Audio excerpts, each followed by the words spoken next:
discuss some issues in sports. Let me see. Did you ever play and pay? Football? Chaskele? What was your favorite sport growing up? What?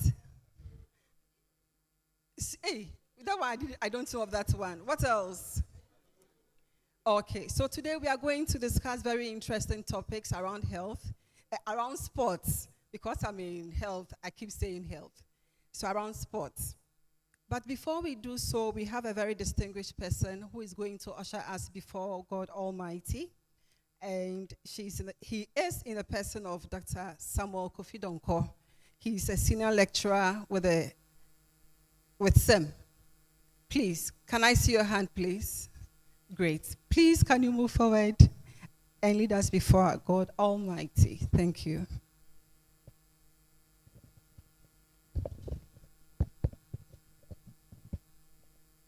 Let us pray.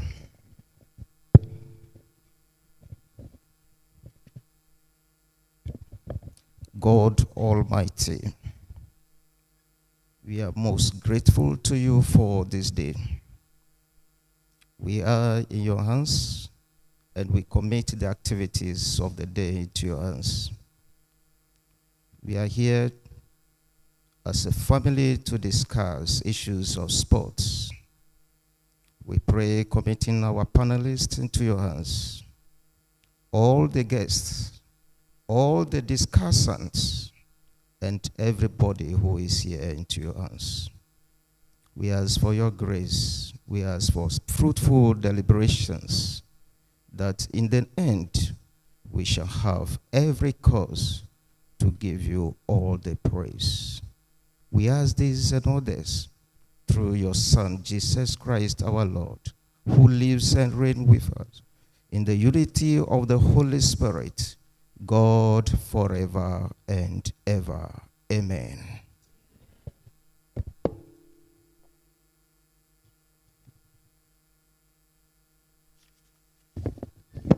Thank you, Dr. Donko. He actually has put us in the right place and the right atmosphere. Without wasting much time, she's eager to come and talk to us. Her name is Miss Yao Puni. She's the only registrar, the first female registrar of the University of Health and Allied Sciences. She's my mother, my mentor, and she's a mother to many of us here. Thank you very much, Madam Registrar. Thank you very much. Actually, I'm the second female registrar. I took over from another female registrar. I recognize the father of the region, Honorable James Kunu, representing the guest speaker, Director General, National Sports Authority.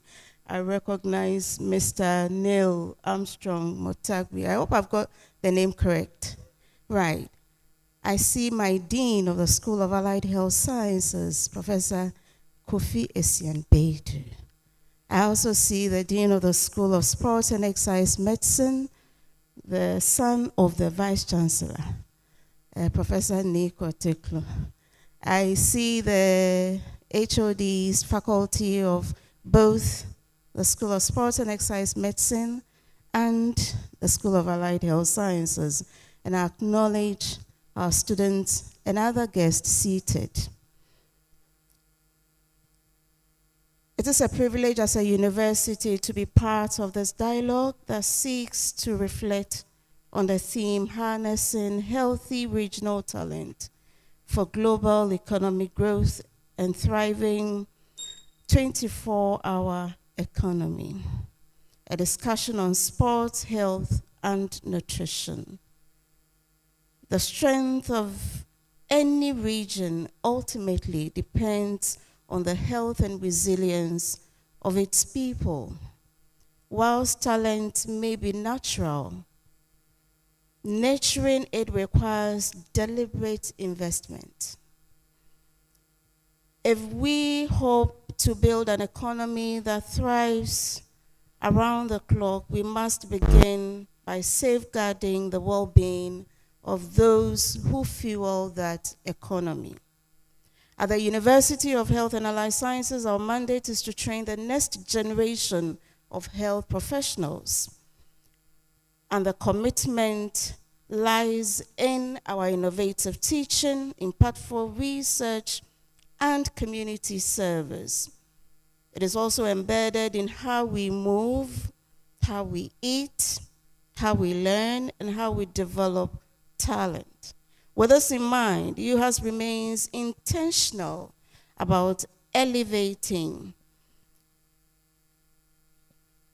our focus in terms of sports, nutrition, and exercise medicine. Ladies and gentlemen, as we consider how our regional talent contributes to these efforts, we in this university are happy to be part of this program. And with these few words, I welcome you to the Kofi Anyidoho Auditorium of the University of Health and Allied Sciences, where this program is being streamed both in person and online. Thank you very much.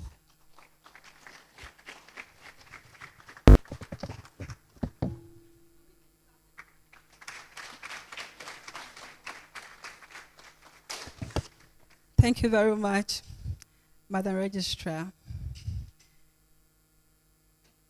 Hello. Okay, so we have an Ebusapeni in our school. He's our dean. He's our boss. He's our mentor. And he guides us well. Ladies and gentlemen, please welcome our very own Professor Samuel Asia. Thank you. You know, when your mother speaks, you listen. If not, you go hungry. My mother just spoke. The registrar, Honorable Regional Minister, my very good friend whom I met in the late 90s when we were doing football together with the Accra Hearts of Oak, Mr. Neil Armstrong Motagbe. He used to be the National Financial Secretary at the time. I was the chapter secretary at Chapter 9. Those of you who know the history of Accra Hearts of Oak. We were the people who made things happen in Kumasi. So Kotoko never had a say anytime you had a football match between Hearts and Kotoko. My senior brother, you're welcome. Distinguished colleagues, panelists, representatives of the Volta Trade and Investment Fair Committee, the National Sports Authority, the Association of Ghana Industries, colleagues from UHAS, good morning. It is a great honor, and on behalf of the School of Allied Health Sciences and the entire university, to warmly welcome you to the 2025 Volta Sports Development Forum, a significant gathering convened to transform how we approach sports, how we develop talent, and more importantly, how health economic advancement, amongst many other things, contributes to the growth of our region. Today's discussion could not be more opportune as Ghana embraces His Excellency President John Mahama's ambitious 24-hour economy. Our focus on sports and health and nutrition becomes even more critical. The policy represents a national commitment to sustain productivity, value addition, skills development, and job creation. It calls on every sector, including sports and health sciences, to rise to the challenge and reposition themselves as key drivers of Ghana's emerging economic pathway. This year's theme, Harnessing Healthy Regional Talent for Global Economic Growth, aligns seamlessly with this vision. Honorable Minister, just as the 24-hour agenda aims to create continuous production structures in agriculture, manufacturing, tourism, digital service, trade, amongst many others, we must endeavor to build a continuous pipeline of athletic talent, supported by structured identification, scientific development, and proper nutrition, coupled with medical supervision, psychological resilience, and competitive readiness. Just this morning, I had the pleasure of talking to my senior brother again about the kind of competitive readiness we should develop through science as a nation, and why we should invest in sports, and why we should consider this as an opportune time. Ladies and gentlemen, for generations, the Volta region has produced exceptional athletes across football, athletics, volleyball, boxing, and many more. Yet, in today's rapidly evolving global sports landscape, talent alone is not enough. To meaningfully contribute to the 24-hour economy, we must develop athletes who are scientifically conditioned, nutritionally prepared, injury resistant, and professionally managed. This is where the University of Health and Allied Sciences, and in particular the School of Allied Health Sciences and the School of Sports and Exercise Medicine, stands ready to lead. Our disciplines in nutrition and dietetics, physiotherapy, medical laboratory science, sports and exercise medicine, and other emerging fields such as psychology and injury prevention are central to shaping this vision. Today's forum is therefore more than a conversation about sports.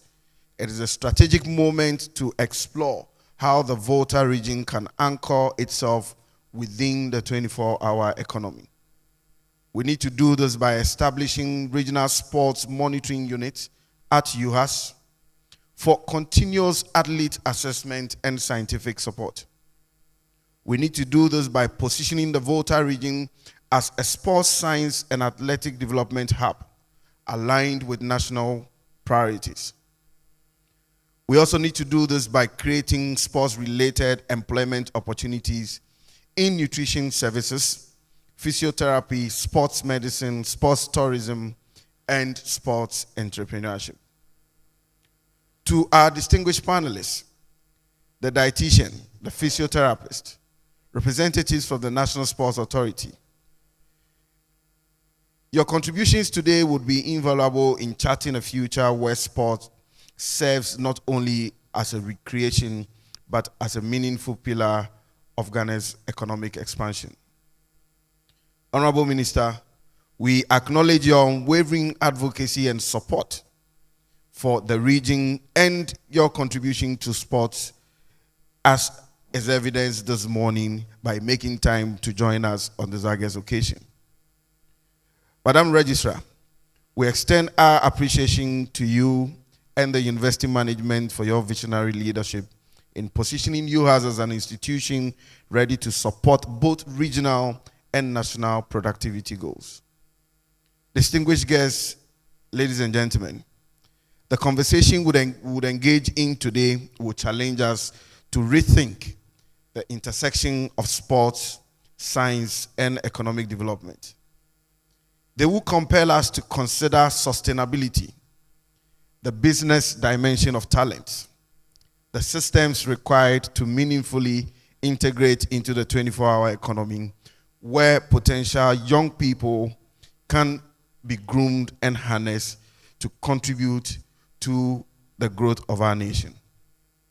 I am confident that by the close of this forum, we would have advanced the steps that are necessary to position the Volta region and UHAS as an influential contributor to Ghana's economic transformation.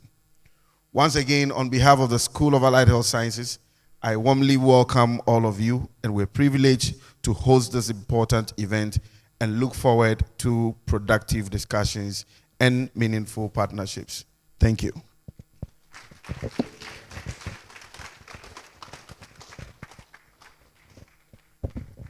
Thank you very much, Prof. He's the Dean of the School of Allied Health Sciences and also the father of SAS. Now we have another father in the house. Oh, another father. Thank you. And he's a father of the whole Volta region. He's a regional minister, and I'm sure he's a very familiar face to all of us. He's our distinguished guest, and we would want to hear from him. So please, Honorable James Gunu, can you please come? We would love to hear from you. Thank you. You're welcome, sir.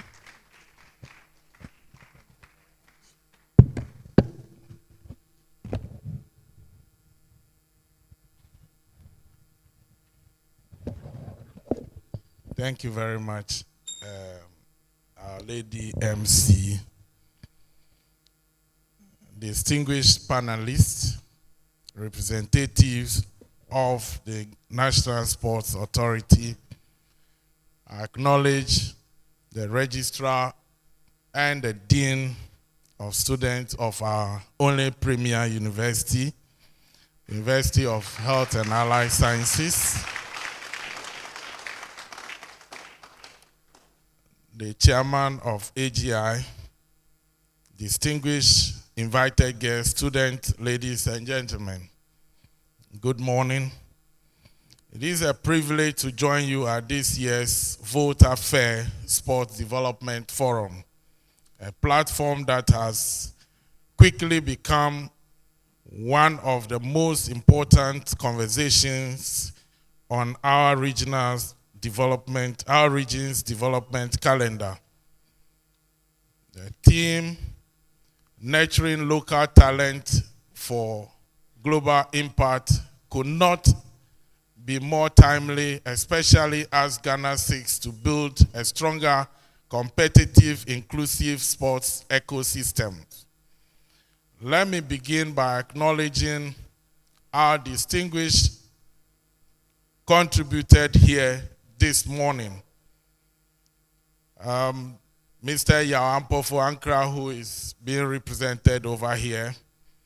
Mr. Ernest Dansu, Chief the Mission for Ghana at the 2026 Commonwealth Games. My senior brother, Neil Armstrong Notagbe, a respected strategist at the Ghana Football Association. Ms. Ya Opuni, Registrar of UHAS, Professor Samuel Essien Bedu, Dean of UHAS. Your presence affirms the seriousness with which we view sports development as a driver of regional and national progress. Ladies and gentlemen, sports is no longer just entertainment. It is a big business. It is a youth development. It is health promotion. And it is an essential engine for national identity and economic opportunity. Across the world today, countries are investing strategically in sports because they understand its ability to transform lives, unite communities, and create global brands out of local talent. In the Volta region, we are blessed with extraordinary young athletes, runners, swimmers, footballers, volleyball players, taekwondo champions, and many of whom lack only infrastructure, investment, and opportunity to shine internationally. This forum allows us to explore how to bridge that gap. Through the leadership of His Excellency President John Dramani Mahama, Ghana is undertaking a national resetting agenda anchored on stability, opportunity, and strategic investment in the youth. Sports is part of this agenda. And as you may be aware, under the 24-hour economic policy of His Excellency President John Dramani Mahama, we have a component called the Volta Economic Corridor. And this project, this Volta Economic Corridor project, is to make full use of the potentials that comes with our Volta Lake. The Volta Lake, as it stands today, is being underutilized. and His Excellency President John Dramani Mahama, under the 24-hour economic policy, has decided that we'll use the Volta Lake for transportation, connecting the south and the north, water sports, aquaculture, irrigation development, and many other structures, including Agbledu, establishment of Agbledu. It aligns with our regional vision of creating systems that nurture talent from the grassroots, equip young athletes with modern facilities, and position them to compete at the highest level. This is why our administration continues to support school sports, improve community recreation centers, and collaborate with private partners to develop modern sports infrastructure. And as some of you may be aware, the Regional Coordinating Council, together with the whole Municipal Assembly, we are doing our best to upgrade the whole sports stadium. We are doing massive renovation work over there.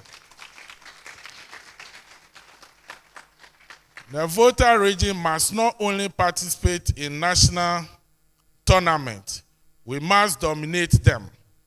And beyond that, we must produce athletes capable of representing Ghana at the African Games, Commonwealth Games, Olympics, and the global leagues. But talent alone is not enough.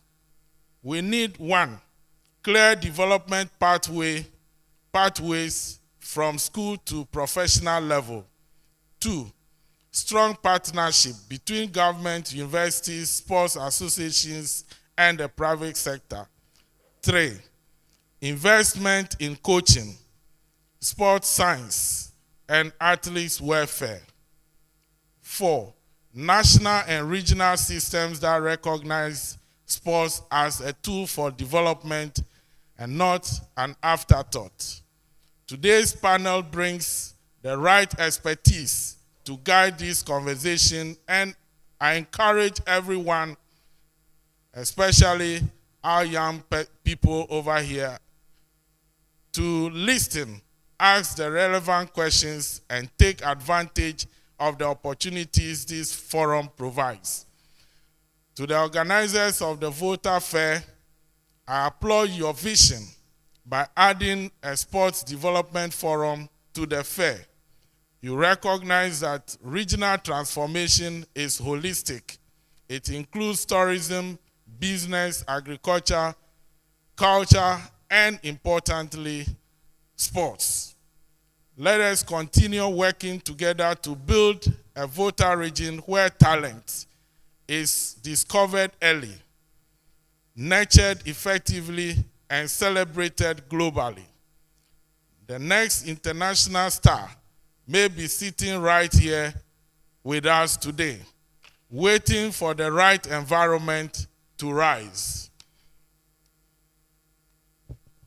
Distinguished ladies and gentlemen, I wish you a fruitful deliberation and look forward to the innovative ideas that will emerge from this gathering. Thank you, and may the good Lord bless us all. Akpenami.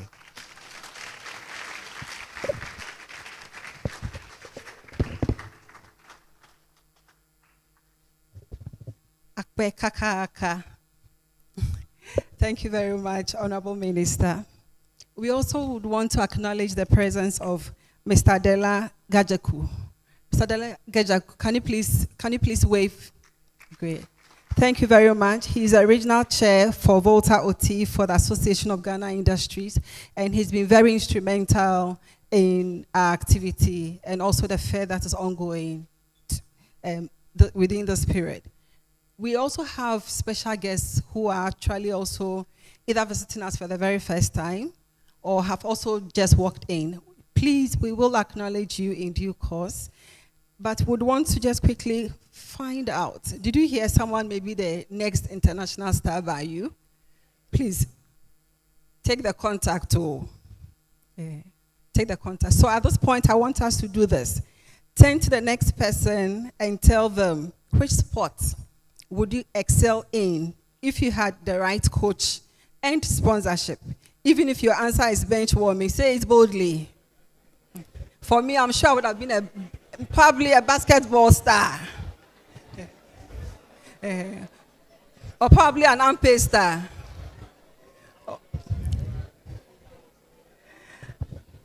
Are you sure? Okay, someone says probably the Ronaldo of Ghana. Well, we live to see. So for our viewers who have joined us online, I just want you to know that you are watching the right channel on YouTube. And this is the Volta Fair. We are having a sports development forum. The theme is harnessing healthy regional talent for global economic growth and a thriving 24-hour economy, a discussion on sports, health, and nutrition. At this very point, we have a very distinguished person with us, very distinguished. Of course, we are all special, but he's very special. His name is, I'll keep the name for now, but he is a dynamic communications and strategy expert with nearly 30 years of experience across public health relations, marketing, human capital development, management consulting, and sports business. He currently serves as the head of public relations and strategy at the Ghana Football Association and an adjunct lecturer at UNIMAC. A distinguished scholar with a perfect CGPA of 4.00. I don't want to say I envy you, but maybe when I grow up, I want to be like you.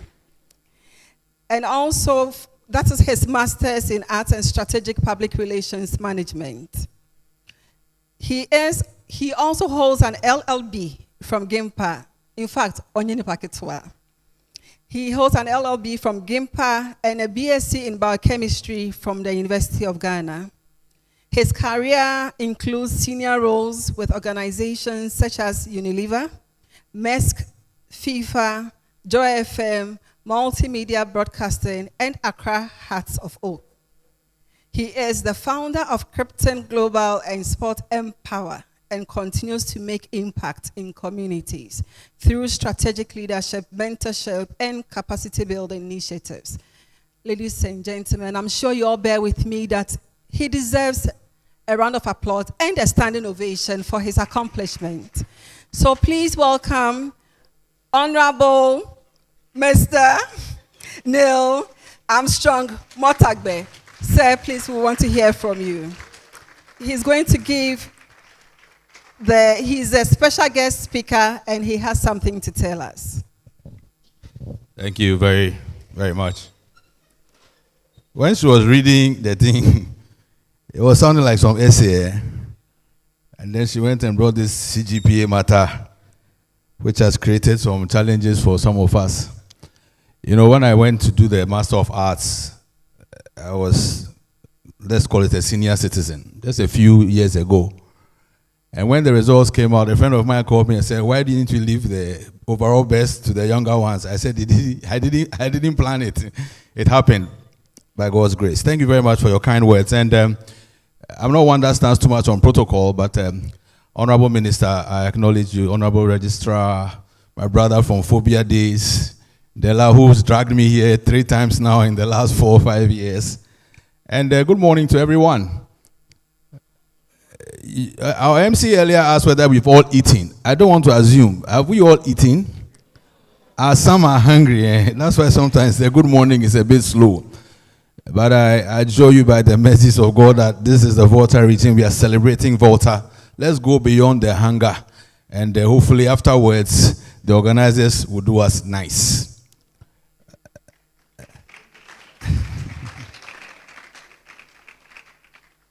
So a few remarks. It was interesting listening to my brother, the Honorable Minister James. He talked about some of the disciplines that the region can actually lay claim to he mentioned swimming, which struck me quite strongly because I've been a proponent of the idea of the comparative advantage of nations and also the comparative advantage of regions.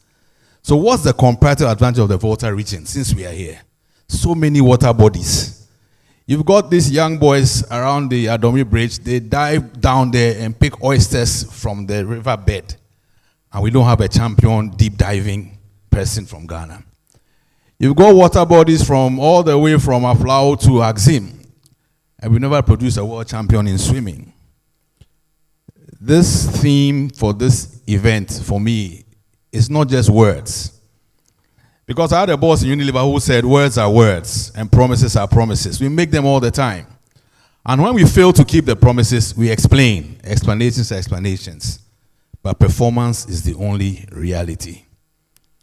I pray that this session or this event does not turn into a talk shop, but we actually walk the talk after here and produce the champions that Honorable Minister spoke about. Wouldn't it be nice? We have a champion swimmer from the Volta region arriving at either Kotoka Airport or by then we've reactivated our airport over here. He arrives here and we are welcoming here as the first Olympic swimmer from the Republic of Ghana.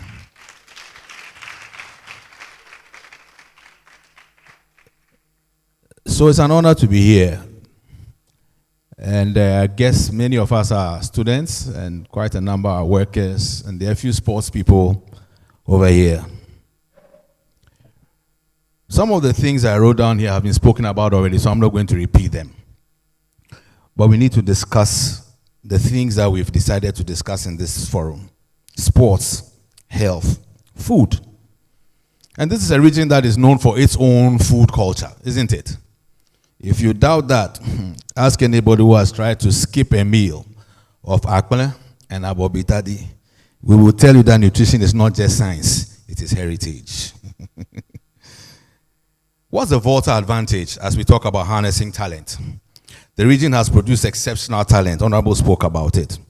These talents span the disciplines of track and field athletics, they've spanned disciplines of medicine, and they've contributed to national excellence in many ways. We don't need to run the list. I'm sure a forum will be put together where we name heroes of the Volta region. And I know we are talking to a national audience, but we're in the Volta region. And so the emphasis is here. We may make references to our global context also. As the world moves into knowledge and talent-driven economy, our task as academics, as sports entrepreneurs, as administrators, and professionals in the space is to bring together the talent, harness it. When we invest in young people through sports development, through building their skills, and deliberately supporting them in terms of capacity, we are not just preparing them for jobs. We are preparing them for global impact. And that ties with our theme. Sports is an economic engine. Sports is a multi-billion-dollar industry. I work in football. We know what we're talking about. And I like to make this example. Sometimes the parliamentarians, they laugh about it. Others are not too happy about it. But I say, some years ago, a footballer called Neymar left Barcelona, FC Barcelona, to PSG, Paris Saint-Germain, for over 230 million United States dollars. When we go and contract a loan as a republic of $150 million, we clap for ourselves. We've gone and contracted a loan. Somebody went for free. That's the power of sports. And I'm sure as we harness that power, the economics of this region will change. The tourism will change. So many things can change. But it's about doing and going beyond the talking.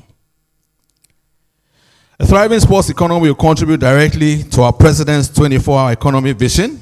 Sporting facilities, for example, they can run from morning to night. Gyms and recreation centers can operate full-time. Media coverage, sports betting regulation, merchandising, and sports tourism can thrive continuously. If you add a little Volta creativity, we could even schedule a midnight marathon. After all, some of us run faster when we hear certain creatures in the bushes. Health and nutrition are foundations for productivity. No nation can harness this talent without investing in health and nutrition. A 24-hour economy requires a 24-hour prepared workforce, strong, healthy, productive, and mentally sharp. This means we must take seriously the quality of food our people consume, the preventive health systems we build, and the way we educate our communities about wellness. The Volta region, with its rich natural produce, from tilapia to cocoyam, from fresh vegetables to rice, and all the other things you can mention, has everything needed to support a world-class nutrition value chain. Imagine branded Volta organic foods feeding athletes across Ghana and beyond.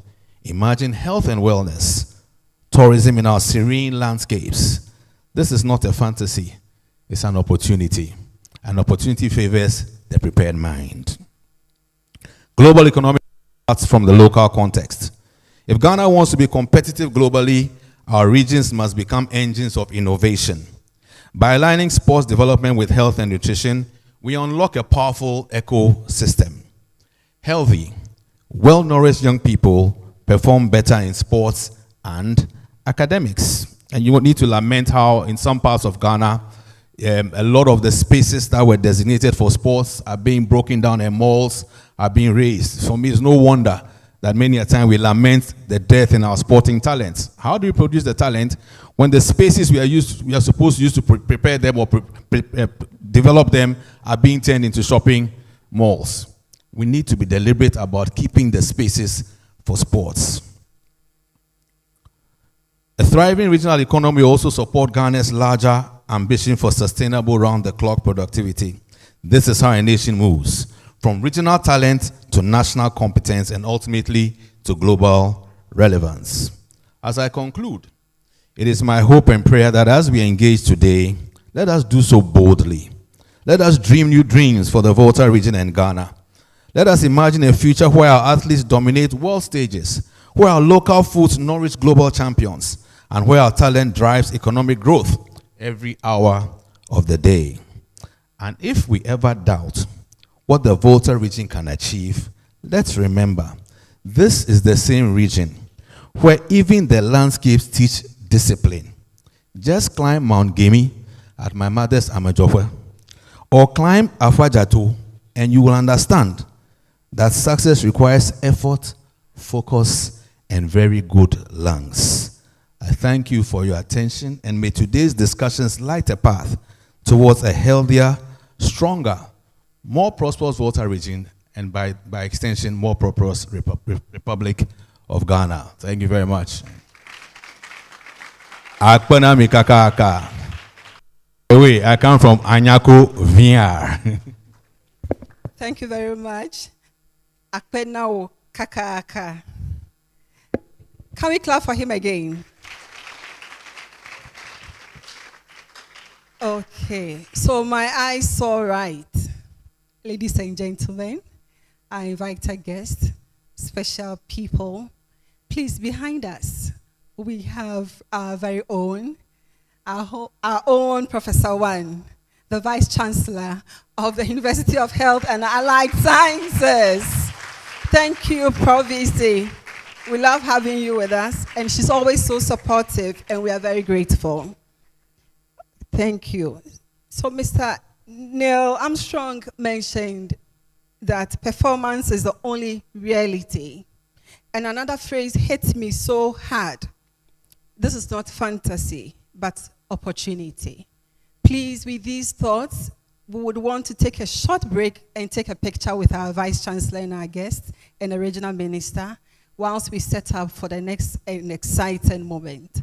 At this very moment, we would want to have very nice songs in the background.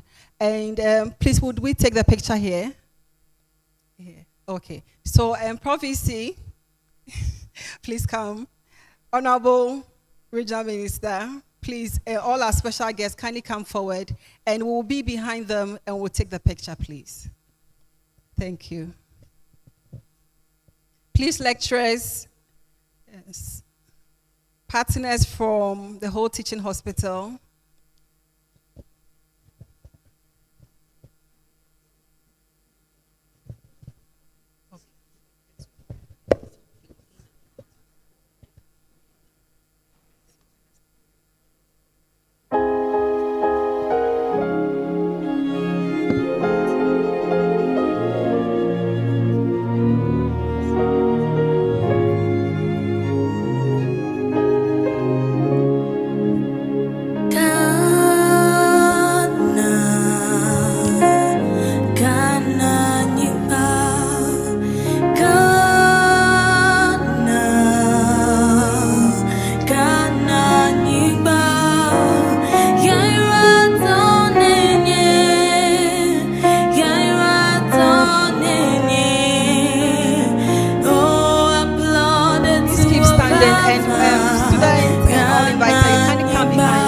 for us to take a picture. Please come. We love to see you. We want to keep memories of you. Please come. Students, guests, please come. Let's take a picture. I'm sure you're not camera shy, so please come. We want memories of today. Today promises to be very memorable, so please come. Let's take a picture.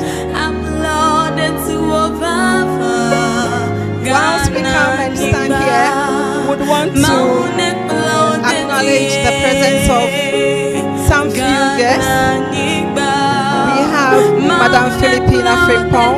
She's the Director of Sports for Volta region. We also have... Okay, are we ready?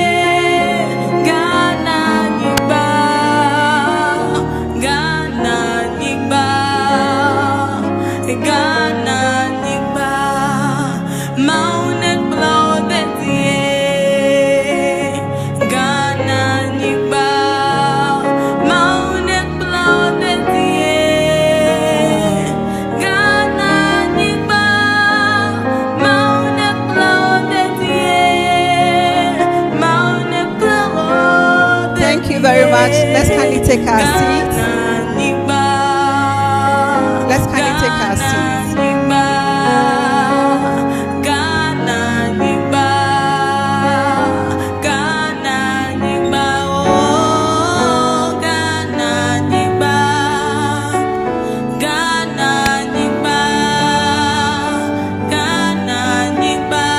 Okay, at this moment, we need 7 chairs in front.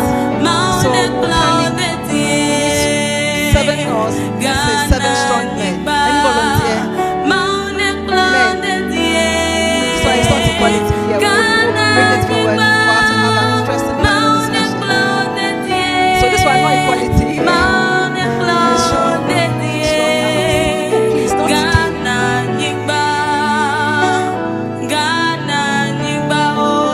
Students, please help us.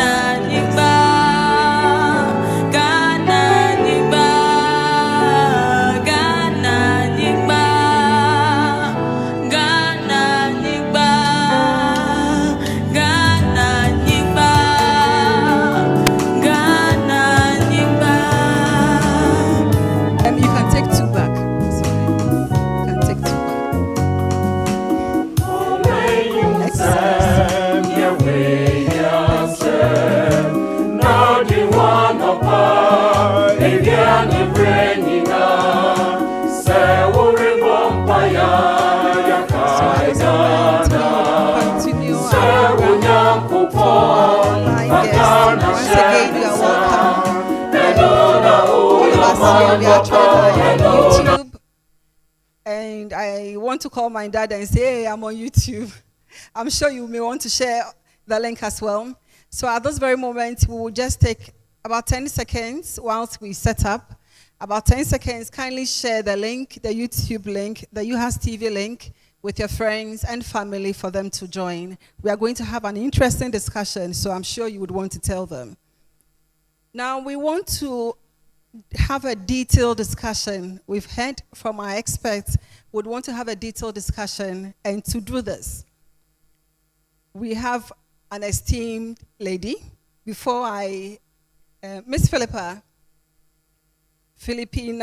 Frimpong. Okay, Madam Filipina Frimpong is the Director of Sports. We would want you to take your seat. Thank you for honoring our invitation. Isn't she beautiful? She is. Can you anywhere you're comfortable? She's very beautiful. Now, would want to hear once again from someone we've heard from today, but like Oliver Twist, we want more. At this point, help me to welcome Mr. Neil Armstrong Motagwe. Once again, he's the head of Public Relations and Strategy, Ghana Football Association, where the cash lies. Please take a seat. Then we have our very own Dean Bakope. I have my boss here. Well, he's a friend of mine, and also someone I look up to well, and also a number of students too. His name is Professor Nicole Cote. He's a Dean of Sports and Exercise Medicine of the University of Health and Allied Sciences. We also have a very distinguished personality in UHAS. His name is Dr. Cosmos Yefi of the Department of Physiotherapy and Rehab Sciences. He has lots of fans. Now, to moderate today's session, we have our very own beautiful lady, lecturer, Dr. Helena Inti. Dr. Helena Inti, she's a lecturer with the Department of Nutrition and Dietetics. Okay, so are we set and good to go? Okay, so at this point, ladies and gentlemen, I hand you over to Dr. Helena Inti. Thank you so much, Doc. So we'd like to thank you all for making it this morning. We are excited about this event. We are looking at sports not just as a game. We want to transition from just playing, having games to an institution that supports professionalized sports. And so we're going to have 3 rounds. We have 3 pillars we'll be discussing. I'm glad that during the opening remarks, these pillars were touched on. So we'll be looking at the talent pipeline. We'll be looking at an enabling industry, and we are going to be looking at the athlete's holistic care. And so I'm excited to have the experts and stakeholders around to help us have this discussion. So I'm a nutritionist, so I always believe that performance starts with nutrition. And so we believe that for the athletes, it's important for them to have some mandatory assessments, for them to perform well, for them to be healthy. I'd like to begin with our physiotherapist, Dr. Cosmos.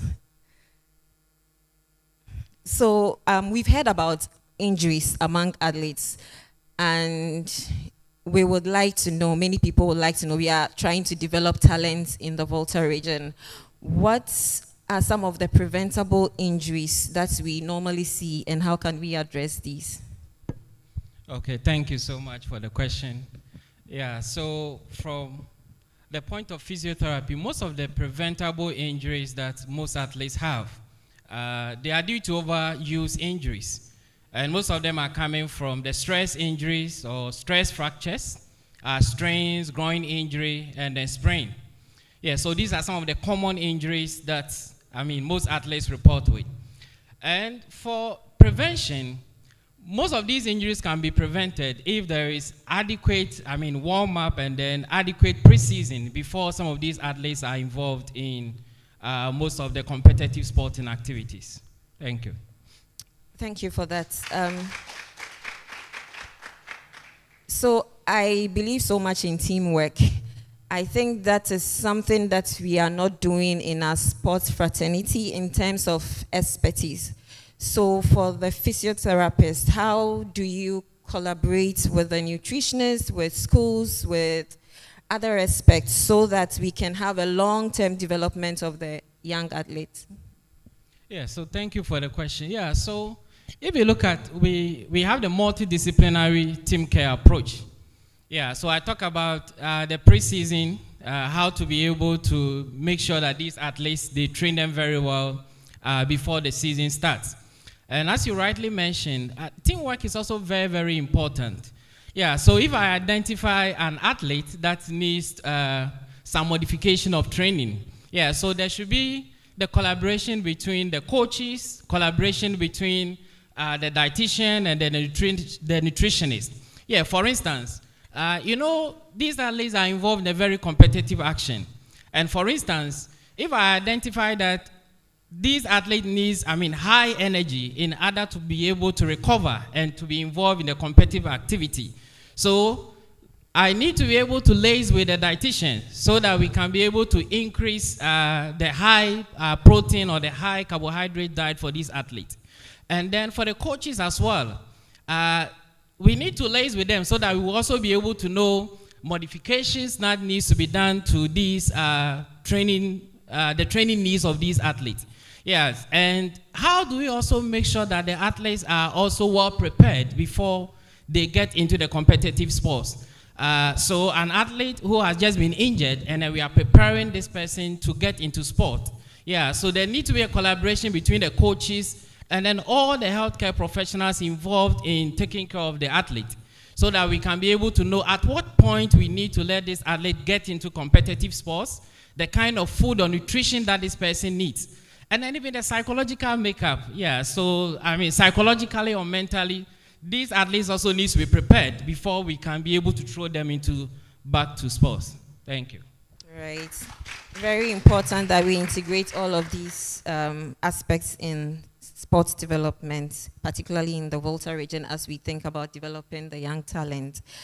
Well, we are excited to have the School of Sports and Exercise Medicine. We want to be the go-to when we talk sports in the Volta region and even beyond. We would like to know, many people are also curious, the role the School of Sports and Exercise Medicine will play in establishing standardized athlete assessments and continuous monitoring as part of the early talent development or grooming. Thank you very much. Good morning to all. I'm particularly excited about the whole theme and its relation to sports, exercise, medicine, nutrition, as well as health. The School of Sports and Exercise Medicine, it's an indeed unique school.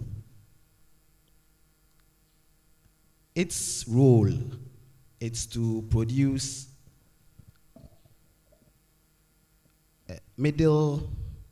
middleman level manpower that will play competency-based role in the sports medical team. So this whole discussion sits very well with SEM. And we are indeed endowed with lots of experts when it comes to the sports arena. We have sports physiologists, sports and exercise physiologists, sports psychologists, as well as rehabilitation experts. We have sports nutritionists. We have sports managers who are in charge of taking care of sports facilities. So the list goes on and on. Now back to the question. We are well positioned to nurture talents. So we have some established protocols as well as tools when it comes to the assessment of athletes. Assessment tools or protocols that will check performance, fitness, as well as skills.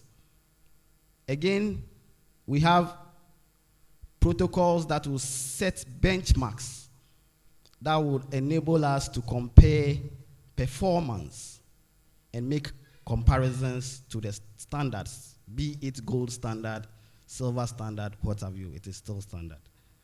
Then,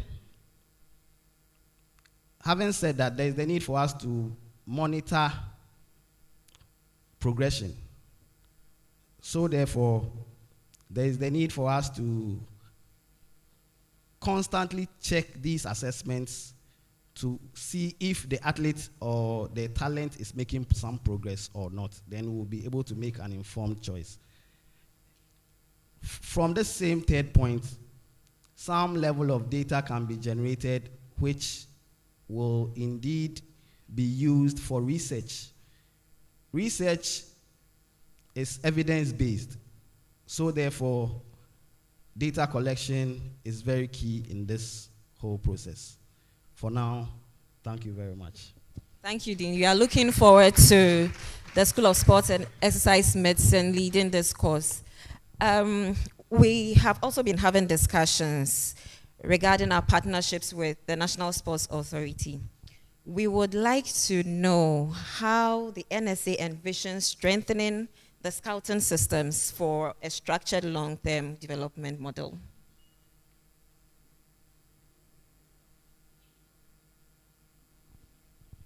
Thank you.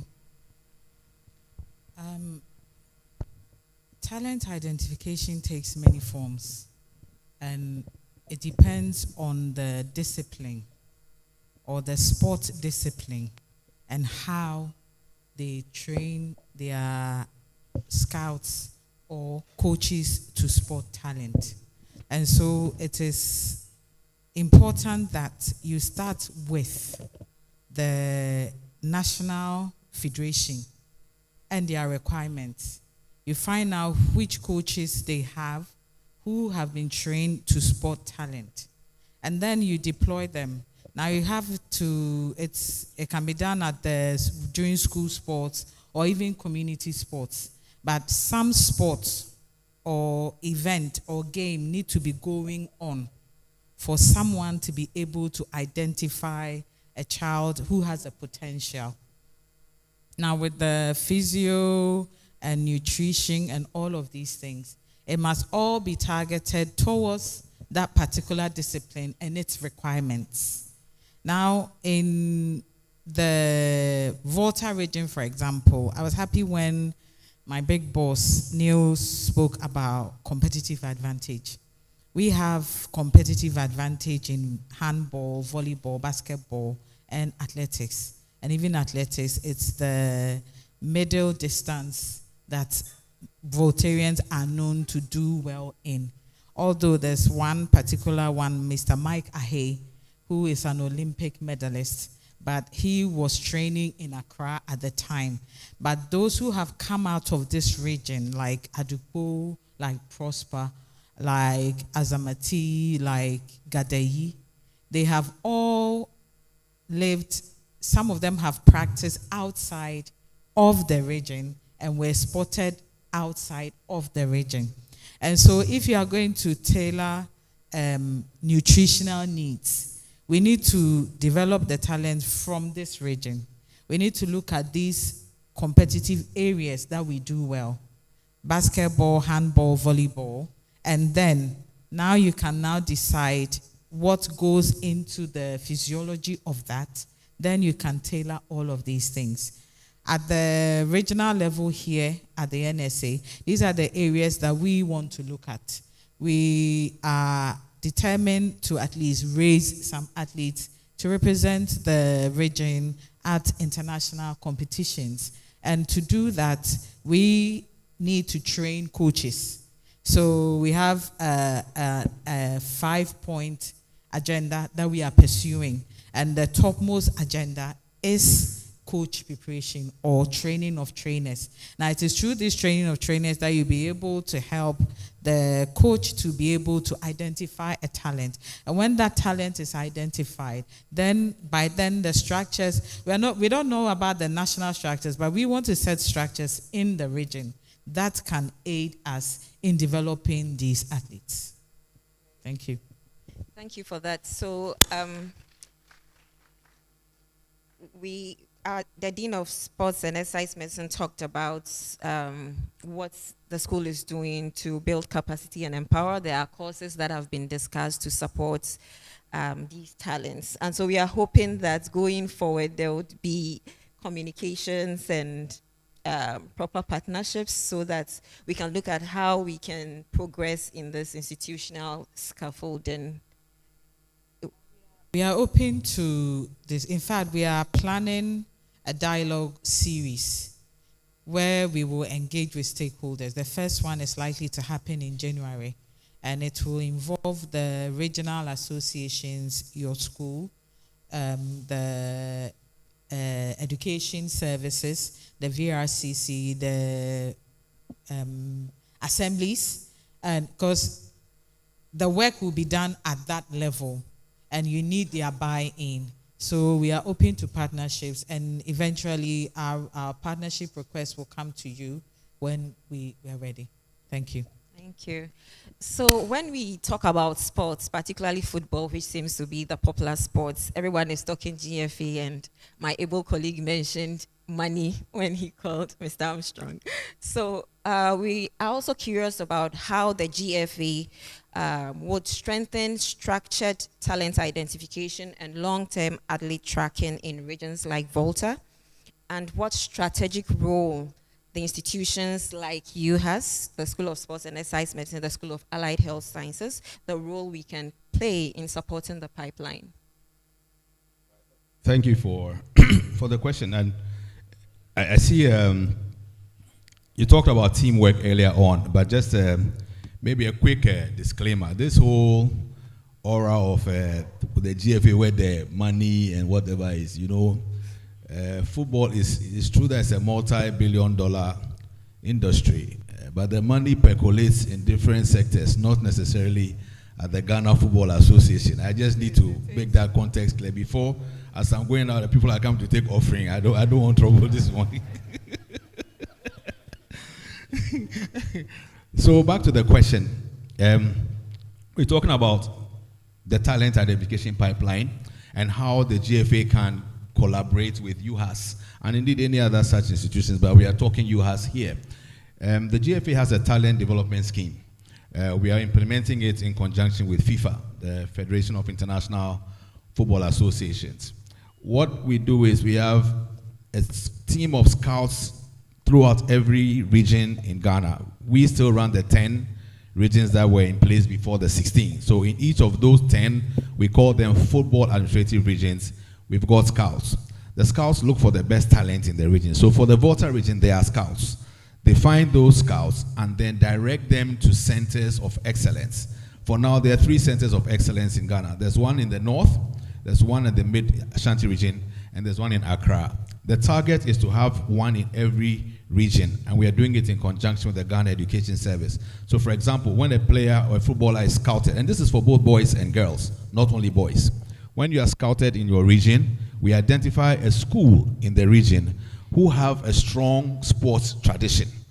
And then we affiliate with that school, get the children or the kids who are picked to be taken on by those schools. We are blending academic excellence with sporting talent. It's not only the sporting talent.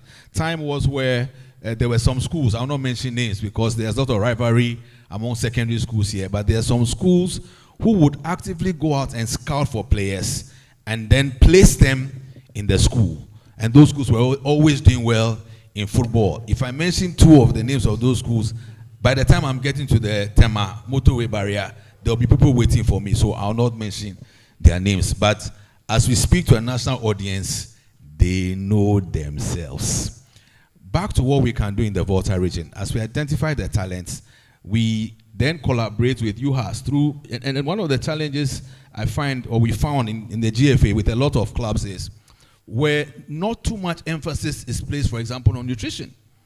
So you find clubs, especially at the base level, Division 3, codes, where the kids must actually develop, Division 2, Division 1 to a large extent, and even some of the Premier League clubs. You ask them to retain a nutritionist, it becomes, what added cost is this? The physiotherapists are more better placed now. But the nutrition side, to be honest, it's been a developing area. So one of the ways I believe we could look as a gap area is how this idea of the essence of good nutrition for building the athlete right from the beginning could be pushed, especially at our base levels. So you find a lot of our footballers, they are short. And people claim that is the natural morphology of the Ghanaian. For some, it may be the natural morphology. For others, it's stunted growth because of poor nutrition. Oh, but the thing I've said, is it not possibly true? And so that collaboration, I believe, is a gap that we can quickly look at. So as we discover talents in the Volta region, give them the right nutrition right from when they are young, some can actually grow much taller than they ultimately grow. We talk about the science of sports. Prof talked about data. Data is everything. Today, data analytics is a profession. And I may be digressing a little bit, but for those who are studying in this university, apart from the health side of it, some of you may be interested in IT. Look at sports analytics. It's a big and growing area. And where there's a gap, go there. And don't look for the ones that are not there. I believe this university may produce many physiotherapists who will work with football clubs in Ghana and other sporting entities. But as we build some centers of excellence, dwelling on Filipina's point about where Volta has a historical comparative advantage. She talked about handball. She talked about, was it volleyball? Yes, she talked about long middle distance. All right. So you are building a middle distance center of excellence. Where will you locate it? Maybe at an altitude, so that your oxygen, what do you call it, capacity becomes stronger. We have it. And we got athletes who are proving it. That's why Kenya have long and middle distance runners. Everywhere you go is Kenya. Those who are coastal, seaside, Jamaica, USA. What's our comparative advantage as a region? Filipina hit it spot on. I want to add swimming to what Filipina said. You know, I have a vision of a Voltarian Olympic swimmer. And it's doable. Did I answer your question? Please say again. Did I answer your question? If you leave me, I can talk for Volta. I can see that. So, as we discuss export-ready talent, which has the potential for a viable economy, we have to look at preventing injuries, accidents. It's unfortunate that nutrition is not popular in sports and we don't want to invest there. I'm hoping that in the round 2, we will have a nutritionist or dietitian on board so we can have some discussions in that aspect as well. For the physiotherapist, we would like to know what critical physiotherapy or assessment tools would be part or should be part of regional sports health monitoring units to support a modern sports industry. Yes, thank you so much. Yeah, so as far as physiotherapy is concerned, I believe pain assessment is also very, very key. We know in this part of our world where most of the time the athletes will want to shield, the pain level that they have, and they will still want to play and then end up with a lot of injuries and then re-injuries. Yeah, so we need to have a way of assessing pain. Yeah, so we have the numeric pain rating scale. Though it's subjective, it still gives us an idea. So for instance, as a physiotherapist, that will let you assess the athlete to know whether the athlete can return back to sports or you want the person to be able to wait before the person can go. Then before sporting activity, so it's important that we have agility tests. It's good that we do functional assessment. It's good that we do endurance for respiratory fitness and all that. So agility, flexibility, endurance, strength training, they are all very important assessment that needs to be done for the athlete before they can engage in competitive sports. Thank you. All right.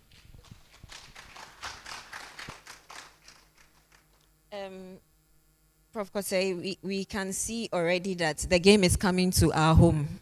So we would like to know what multidisciplinary models would be embedded in athlete development programs that I know we've already started discussions on in order to align with global sports industry standards. Thank you very much. But before I come to that, I would like to quickly respond to what my colleague, the remarks he made mention about. That has to do with nutrition when it comes to sports. Yes, so the role of nutrition in sports cannot be overemphasized, and they are inseparable. For an athlete to perform very well in sports, he or she must be nutritionally sound. Some time past, there was this issue about an athlete who ate banku and okra stew before his boxing match. And he lost miserably because I think he had some running stomach, etc., etc. As an athlete, you don't eat anyhow. You must be guided professionally. And let me be quick to add, I think every athlete and every academy, sporting academy, needs a sports and exercise scientist. There are not many in the system, but thankfully, the School of Sports and Exercise Medicine have produced our first batch, that was last year, and hopefully this Thursday we shall be graduating our second batch. The point I'm making is they are needed. They are very much needed in the system. As the sports and exercise scientists, they have the requisite knowledge in the basic sports disciplines. Coming to talk about nutrition, physiology, psychology, etc., etc. So they are a one-stop shop, and I'll entreat the public to engage their services as they are being produced. Again, hopefully, come next year, we shall roll out a postgraduate program in sports nutrition in the School of Sports and Exercise Medicine, so that the nation as well as other countries can tap in from these experts. Now back to the question. The models that would include in the nurturing of these talents is a holistic approach, which would entail physical, mental, tactics or technical, as well as lifestyle. I'll break them down. Pardon me. For the physical models, it will entail strength and conditioning techniques,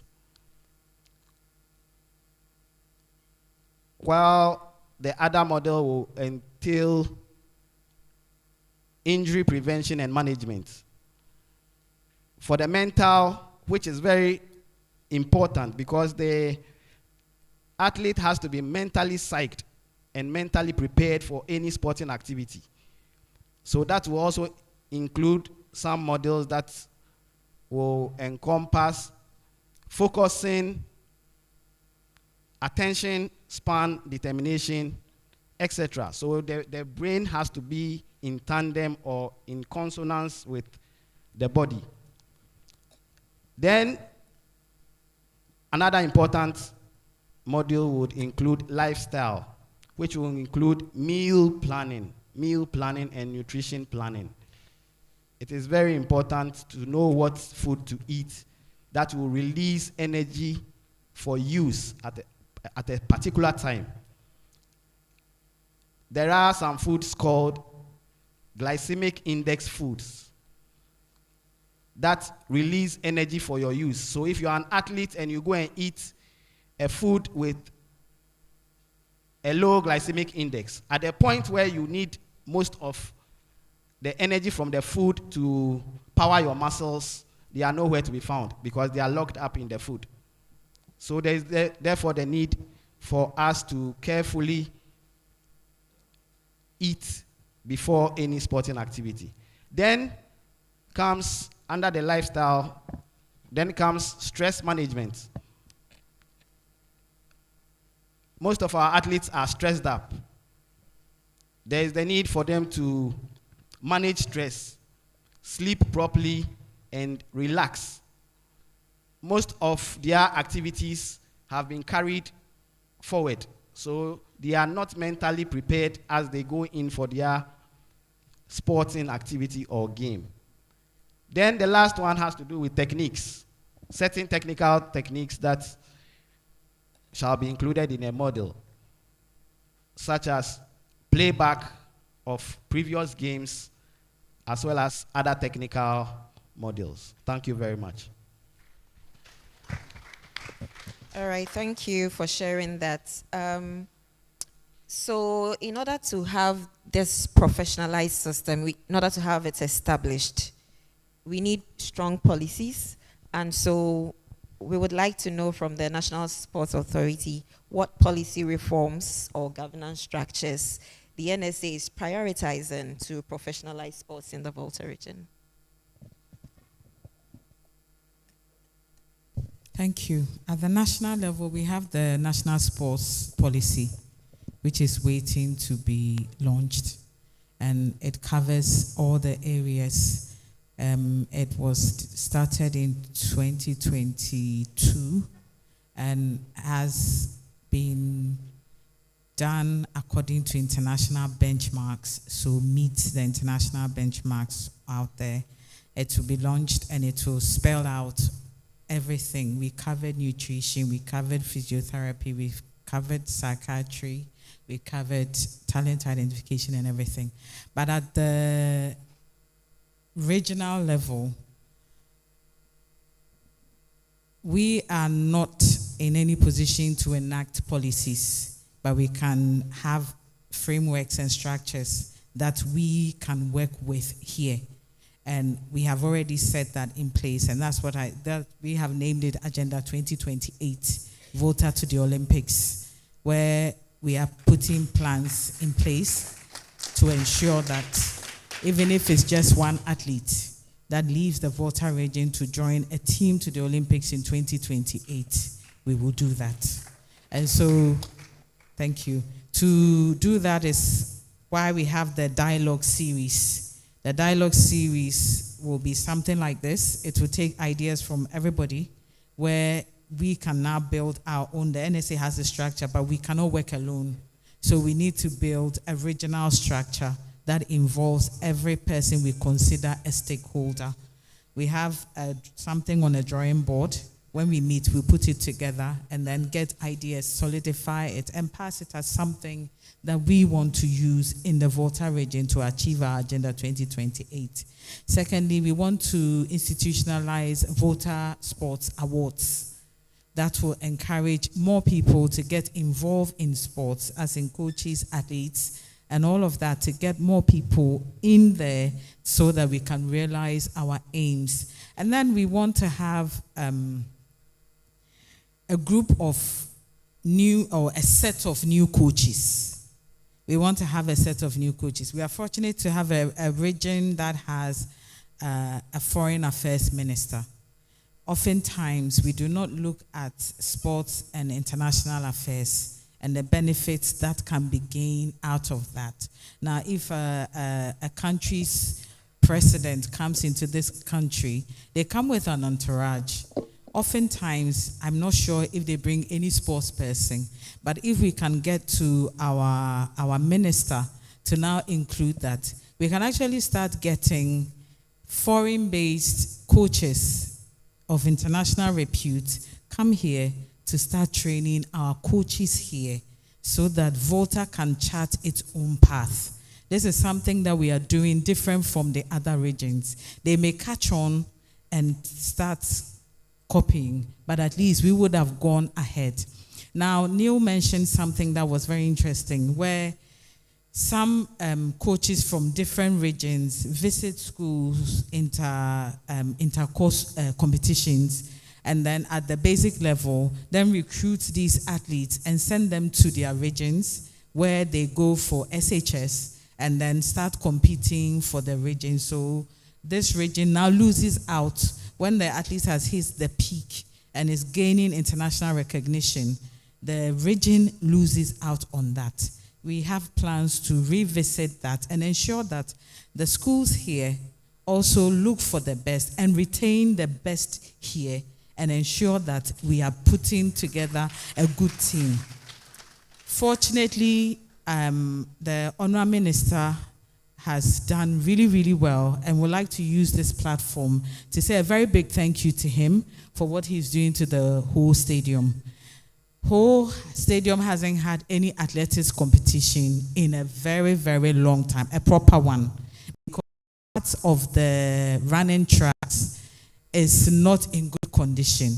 Honorable has promised that after the fair, they're going to look at it and repair these areas for us, and hopefully by the 19th of December, we will have a proper adult content competition, athletics competition at the whole stadium, which will kickstart what we intend to do for the stadium. So there are national level policies, but we need to draw ones that suit us here that we can work with to develop sports. Thank you. Personally, I'm overwhelmed with all the plans that you have for Volta Sports and the development of young talents while you provide an enabling industry. While we think about these, I believe that private sector partnership is very important. If this has been considered, how can investors be incentivized to support these plans that we have? What we have realized is a lot of organizations sometimes they want to see some activity. They want to see you step out there, try and accomplish something, then eventually they will support you. And so bearing that in mind, we know that it's not going to be some organizations. Fortunately for us, we have the vice president of AGI from the region, and yesterday he promised us that he's going to support us. In fact, I'd like for all of you to clap for him because he has agreed to pay the regional secretariat some amount of money, substantial amount of money, for the use of the stadia for the Volta Fair. So we are very, very grateful. And when you bring the money, we will make sure that we let them know so they can say a proper thank you to you. But he has offered to help us with industries that can help us. So it is now up to us to make sure that we hit the ground running. Thank you. Awesome. VP, thank you for the commitment. We are looking forward to the money, you know. While we talk about money, we are going back to GFA. So we're also curious about the strategic investments and branding systems that are needed to make the region a competitive contributor to Ghana's sports economy, particularly in producing export-ready athletes. I pick operative words are strategic investments. What's the second thing you said? Sorry. Branding systems. And branding systems. So let's start with strategic investment. It's good to note that the Honorable Regional Minister is supporting a push to bring the whole sports stadium to the level that I believe it was envisaged to be. For us in football and indeed the wider sporting community, infrastructure is key. So if you're talking of a strategic investment, we are starting with infrastructure. If there's no infrastructure, it becomes difficult to develop the talent. And I reckon that's why a lot of talents start well, there's no infrastructure, and then they fizzle out. So it begins with investing in infrastructure and citing the infrastructure at places where it's useful. So let me give an example. Again, for political correctness, I'll not mention the area. But this is an area where rain falls at least half of the year, maybe more. It's a mountainous area, so some people have started pinpointing. Yet, an artificial turf has been located in that area. Where the turf was situated, when the rain falls, it disturbs the substructure of the artificial turf. To cut a long story short, that turf, after 1 year, has not been used again because there was this heavy rainfall, the water gushed down, undermined area around the goalpost. They can't use it again. But this is a place where the rain falls, and that comes to the point of strategically siting the infrastructure. So that where there's a lot of rainfall, who needs artificial turf? Plant natural grass, give work to the indigents, let them feel the impact of the investment. So that's the first part. Invest in infrastructure and site it at the right places. You want to do a swimming pool in the Volta region, let there be good water that can be treated and is fresh all the time. Not in a place where you don't have the right levels of water, it becomes turbid and then you can't use the swimming pool. As many swimming pools dotted around the country, you can't use it again. So strategic investment there. Come to the branding aspects, or let me say, still on the strategic investment, we talked about identifying talents. It's also to identify those who can identify talents, as in the scouts, train them, invest in them. These are the foundation, these are the building blocks of producing export-ready talent. There's so much talent. I think God has blessed us with so much, not only the Volta region, the whole of this country. But we're not investing at that level. We're investing maybe at the top level. And so at the base level, they almost always get lost. So our investments must go infrastructure, finding the talent, the talents that will support the talent, that's the scouts that will scout the talent, and citing the infrastructure in the right locations, and also investing in maintenance. One of the challenges of our culture is poor maintenance culture. 2008, we built stadia across. I mean, Charles is here. Charles was STV. You've not acknowledged. I've acknowledged him for the MC. You pay me part of your MC money. Charles is here. We've been in this sport for a long time, or sports for a long time, and you lament 2008 is what, 17 years ago? Yes, 17 years ago. And today, at least, I think DG Yabufankra is trying to restore some of the facilities. But where they got to was very, very poor. Kaneshi Sports Complex in Accra, named after a legend, an icon of Ghana boxing, Azuma Nelson.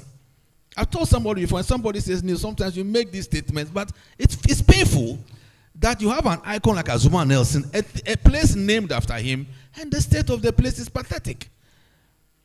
So if you're looking at strategic investments, it's in places like these, because without them, we can't develop the talent. Branding systems. Many people don't understand why you even need to brand. I don't know whether there's a marketing module in the courses that are taught at UHAS. But if there isn't, maybe respectfully I'll suggest that it may be like an ancillary, but for everybody to get an understanding of it, because the person in physiotherapy, the person in nutrition, the person in all the other policy level is working with a talent that is going to be a brand. And you need to understand, you talked about the mental state of that athlete. That's branding. Those are the systems. So if the athlete is not in the right frame of mind, how do you go and put him before cameras to do an interview? So the branding systems must be interwoven with the technical side. Many times we, the marketing people, we are just looking at the flash, the glitz, the glamour, the lights, the pictures, the colors. The back end is also very, very important. That system must start from the back room, and then it reflects on the athletes, the clubs, the entities that should be branded. Sometimes we look always at the players, but the system should also identify other persons or entities working within the football or the sports ecosystem. You have a coach like Jose Mourinho. He's a brand, but he doesn't play football. He's a coach. So which people in the region can we identify and use them as brand ambassadors and bringing it home to the Volta region, so that the sports ethic, the sports feel, and the sports aura of the region can be projected through these persons? It takes the systems. And once we have those systems in place, we bring in the media who will project it. Today, thankfully, there's even social media. So all the mainstream media are also having social media handles. Take a legend in sports or in football from the Volta region, let that person go out there on a campaign and advocate for how sports has transformed his or her life, and use that to encourage others to get into sports. So we move the kids not only into the classroom, where they are spending hours up to, some go to classes up to 4 p.m., 5 p.m. When is the kid going to do sports? When is the kid going to do sports? So you're talking about branding systems. That kid could become the next big brand in the Volta region. But he's in classroom, go to extra classes, come home, homework, Monday to Friday. Saturday, maybe they go to farm. No chance. But that child, when you take him out of that system, begin to develop the sports talent, give him or her space, she can dwell on the story from I just described to now how the branding system discovered him or her and has projected him or her to a national stage, and give these kids a chance to breathe. Those will be the areas I believe we should make the investments. Thank you. Right. I believe that we've had an insightful session so far. I mentioned we'll be discussing 3 interlocking pillars. That's the talent pipeline, an enabling industry, and the holistic care. We've done the talent pipeline, we've done the enabling industry. We'll be moving on to the holistic care of the athlete. But before we do that, I think we deserve a little break. Before we do that, our dietitian is here. Nana. Anyway, so we will bombard him with questions in the area of nutrition when we get back from the break. Before we go, just before we find ourselves in more trouble, on behalf of my sister RD Eunice, I would like to acknowledge the presence of the president of the Africa Arm Wrestling, right? Federation, Mr. Charles Asive. We thank you for honoring our invitation. You are most welcome. So Madam Filipina wants to add a comment to what has been shared before we take a break. We have some drinks at the back there. We'll have about 5 minutes break and we'll come back. Thank you. It's about the infrastructure development and what my boss mentioned about siting of certain fields. Unfortunately, what we have realized is a lot of the time when these contracts go out, they do not consult the National Sports Authority.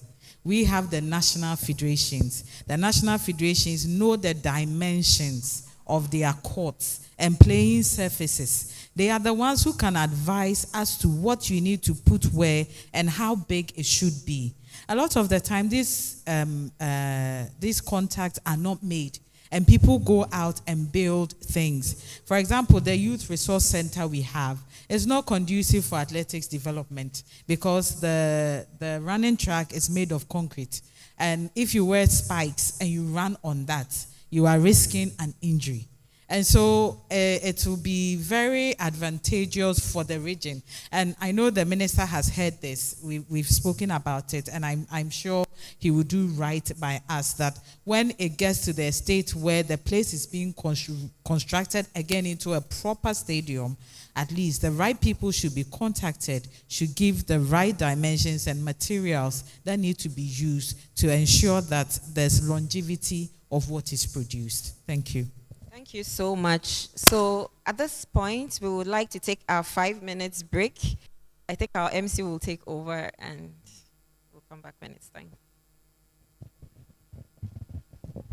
Thank you very much.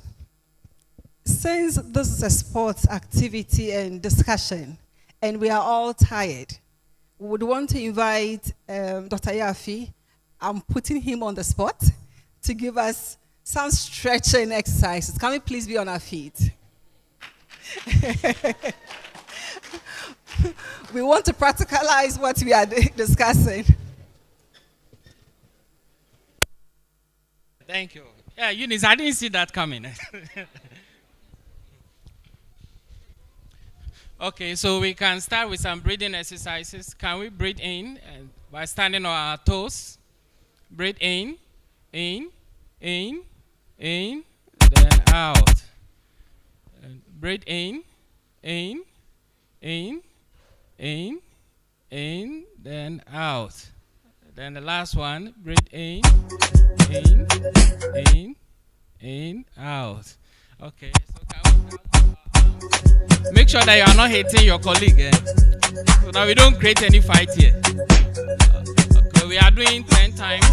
1, 2, 3,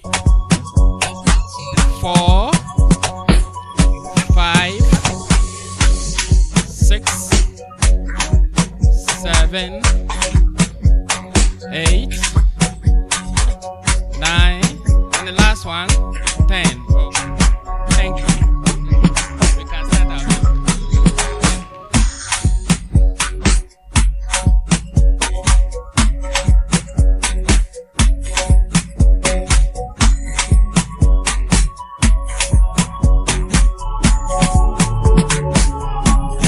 All right, so I've just been notified that we may have to hold on with the break. We are going to have the drinks after the session, so.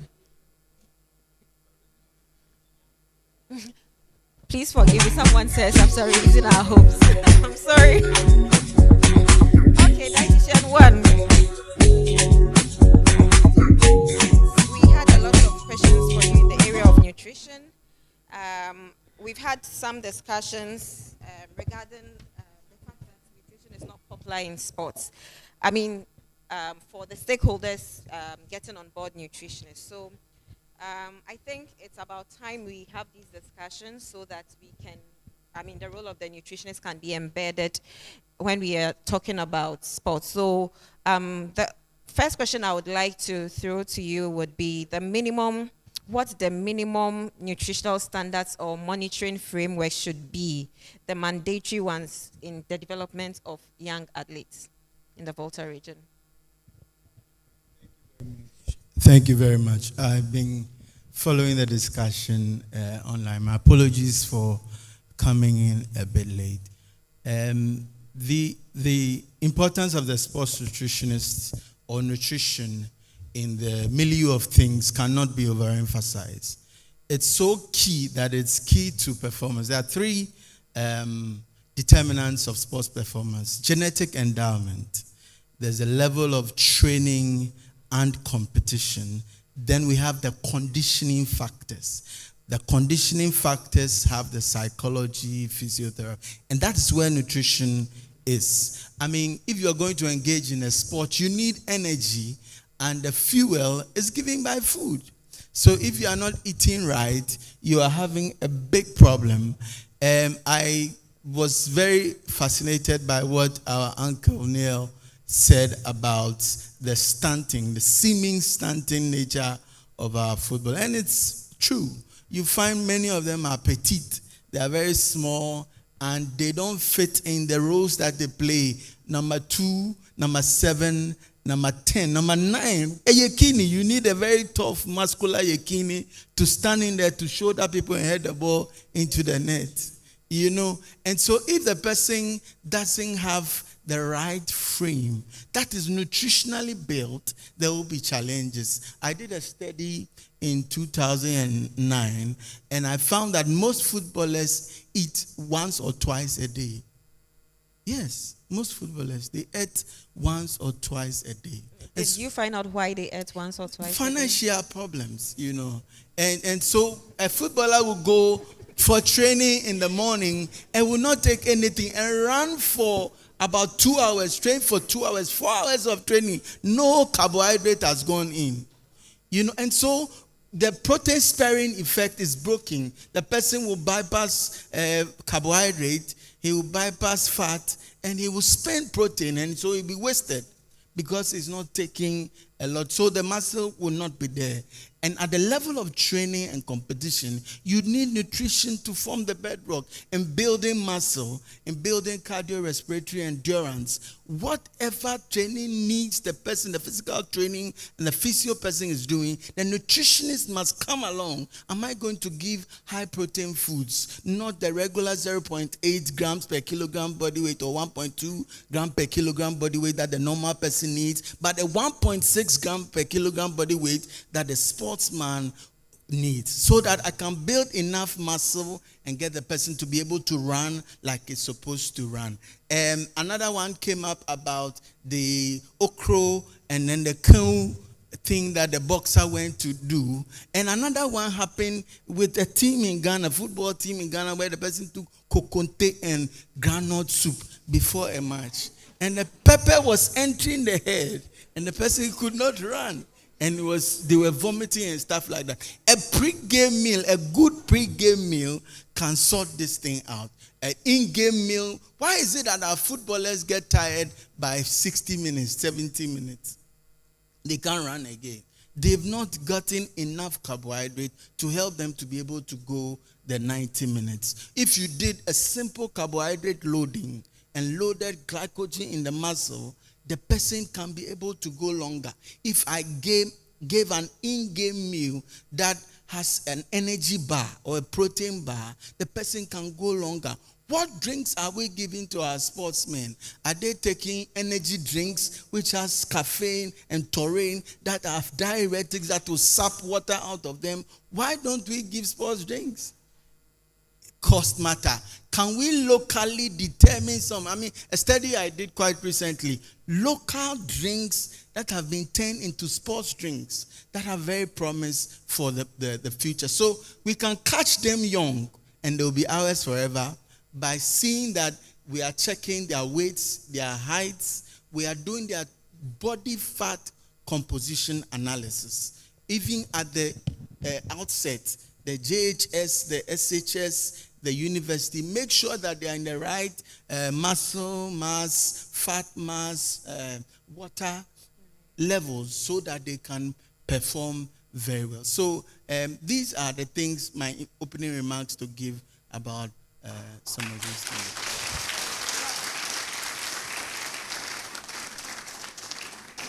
All right, so that being said, that's loaded, and I'm excited that we are bringing in these areas. When we need energy, we need to use energy in the muscles, we are depleting the muscles because the athlete doesn't have food to eat. All that being said, how can nutrition interventions, I mean, we've talked about the problem. So how can nutrition interventions be integrated into long-term development pipeline of the athlete? Okay, so like we said, starts from the basics. Get the person the right sports nutrition knowledge. And so it's not just nutrition. There is an aspect called sports nutrition where the children must be taught the rudiments. What are the foods that will give you this, that? How do you hydrate very well during sports performance? How do you start the person to know that I must take some carbohydrate before I start training? I must make sure I hydrate before I start training. I must make sure I hydrate during training. I must make sure I hydrate after training. You know, if you had glucose just within the first 30 minutes after training, you maximize or you optimize glycogen resynthesis. The carbohydrate buildup in your muscle is repleted very quickly. If you wait for a longer time, the chances of repleting it will be low. So this is very key. Training or education that it even includes our coaches. Our coaches must have the right, even the sports administrators must know the right nutrition information so that they can carry it along. And then the sports nutritionist or the dietitian must be part of the team. I mean, it took over 2006, 2010. The last one was when we had a sports dietitian on board. Rene, one of my students, is on board the national team. And that is where it ends. It should be mandatory that all the football teams in Ghana must, of a necessity, have a sports nutritionist on board. Yes. And I dare say all sports teams, yes. All sports teams. Because every one of them, from the athletic team to the arm wrestling team to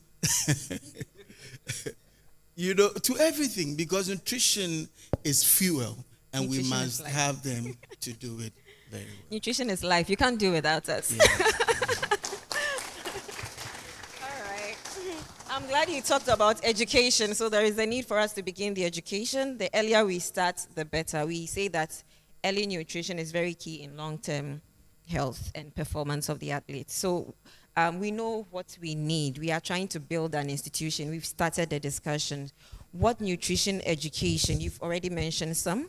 We can add to institutional frameworks. What institutional frameworks in relation to nutrition education must be in place to support a professionalized sports industry in the Volta region? So, I think that it's time overdue that the Department of Nutrition or the sports science organizes short courses for our sports administrators. They must do it. We must have 3 months, 6 weeks courses for them and let them be trained so that there will not be any sports administrator in Ghana or a coach who will not have this nutrition education. And like we also said, if you identify it up, and then even the people who are going to teach the sports nutrition themselves need updates so that they can be certified sports nutritionists so that they can offer the right nutrition education that is needed. Because just doing an allergy panel for a sportsman can prevent all this okro catastrophe. And so I think that this should be in the timely courses, refresher courses, or from the top down, get some knowledge. Hydration knowledge is also important. So fuel, energy knowledge is important. Hydration knowledge is important. Recovery, sports recovery knowledge is important. So the general aspects of sports nutrition that a person must get, even supplement intake. If you're a bodybuilder, how can you take these creatine things so that post your training or your sports undertaking, you will not get a kidney disease or a liver problem getting in there. People will take it, but they will do it excessively, you know, and they will have many 15 eggs a day, you know, and all those things. People do all these things. Education going on like that for No, many of the bodybuilders are doing those kind of things. I see. So that brings to mind personalized nutrition. I think Yes. that sometimes people hear something and they just hold on to it. Yes. So we like to hammer on personalized nutrition for the athletes. The fact that we say that, I mean, we have basic nutrition guidelines, but it's very important that we have personalized nutrition incorporated as well. So we go to the holistic care of the athlete, and we've already mentioned some of the gaps. I'm coming back to you, Dietitian One. Would you want to add some more of the gaps that we observe in dietary practices among regional athletes, and how UHAS can institutionalize evidence-based nutrition programming for athlete well-being? I know we've started discussions with short courses for them, and I believe that we should be able to prepare ourselves, set ourselves up, get these partnerships ready so that we can roll out these programs. So with regards to nutrition, the gaps observed. Okay, so one of the major gaps that I see is about getting to know the energy requirement of each sportsman or woman. And so you find out that the people go there and there's a canteen and a chef or a caterer has cooked for them. And they are taking, everybody is taking the same thing. And that is not helpful, because people have different needs. They have different micronutrient needs, because the dietitian will do his profile. He will have a dossier on every footballer and will tell that this person needs a little more calcium, this person needs a little more protein, this person needs a little more carbohydrate, complex, refined, whatever. And will plan the diet with the caterer. And then they will cook tailored to the sportsman's needs, specific needs. So when they come to the table, they are eating for their specific need. I also see a gap in the marrying of the dietitian and the physiotherapist or the physical training. The physical goals are set without the dietitian or the sports nutritionist. So it's slow.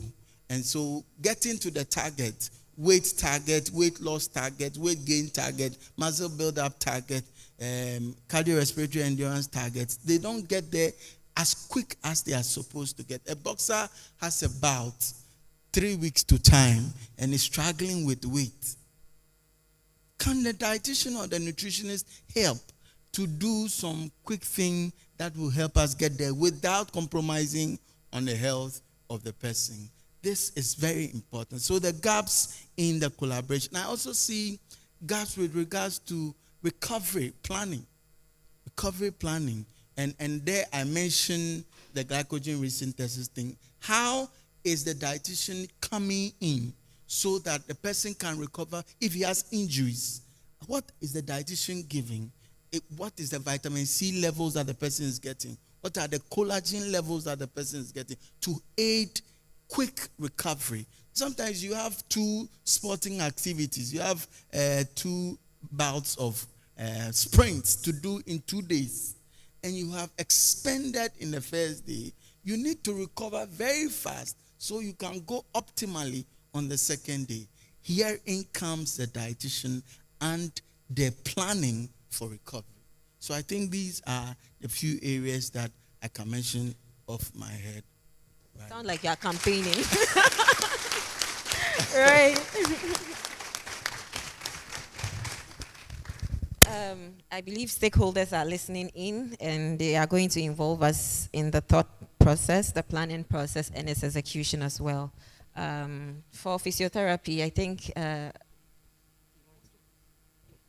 just to derive, a quick point deriving from what you call him Dietitian One. Yeah. Is that his name in the school? Media. Or you and him? On UTV. UTV, yeah. Dietitian One. So I was just looking at what action point you derive from what he shared. Because at the end of the day, like we've more or less discussed, this must devolve into some actions. And for me, one of the actions would be charity starts from home or begins at home, like they say. So this is a Volta region. You've got football clubs in the region. You've got a regional football association in the region that's doing very well, especially with the Filipina is saying sports. So, I'll start from football before I come to sports for obvious reasons. The logo is on my shirt. So yes, so you've got, let's say, sports entities in the region. Would it be useful to then start organizing some, if not the full short course, some orientation that begins to orient them the way they ought to be oriented before even the short courses come in? I think that's a good starting point. And so whoever is doing maybe the rapporteur work could write down a sports clinic or some clinic by UHAS for all the sports entities in the region. And let's get the knowledge going, because a lot of what Dietitian One spoke about was knowledge.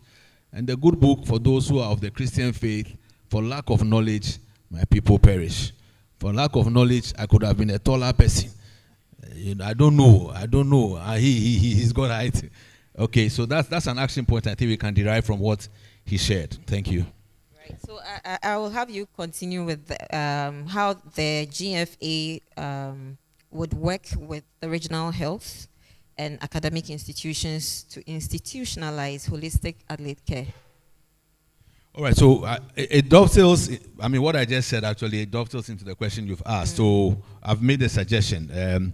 Filipina pointed out to me sports, but now I've been asked a specific question, the GFA. So through the Regional Football Association, who have resurrected over the last 5 or so years district football in the region, when your current regional chairman, Regional Football Association chairman, not regional political chairman, took over, football at the district level, especially coast football, was being played in only one district. Now it's being played across most of the districts in the region. So the beginning would be working with the RFA. Look at each of the clubs. What are their needs? Because obviously, as academics and scholars and professionals, you want to do a needs assessment. What I shared about the lack of nutritionists across most of the clubs is not notional, it's not anecdotal, it's real. I've not done a scientific survey, but I've lectured most of the sports administrators and football administrators in this country. And when we meet, the need for these scientific areas has not been understated. So, GFA, through its RFA, working with UHAS, start working with the clubs in the region. If you want to escalate it beyond the region, because UHAS, correct me if I'm wrong, is the only institution offering the kind of courses that you offer over here that are targeted towards the areas that you specifically target. So whilst we are looking at the region, the global FA side, look, there are over, the last time we checked, registered players in the GFA system, 40,378. 40,378 registered people, from the young ones to the older ones, playing football. Many of whom may not have access to the knowledge that we are discussing or sharing on the platform here.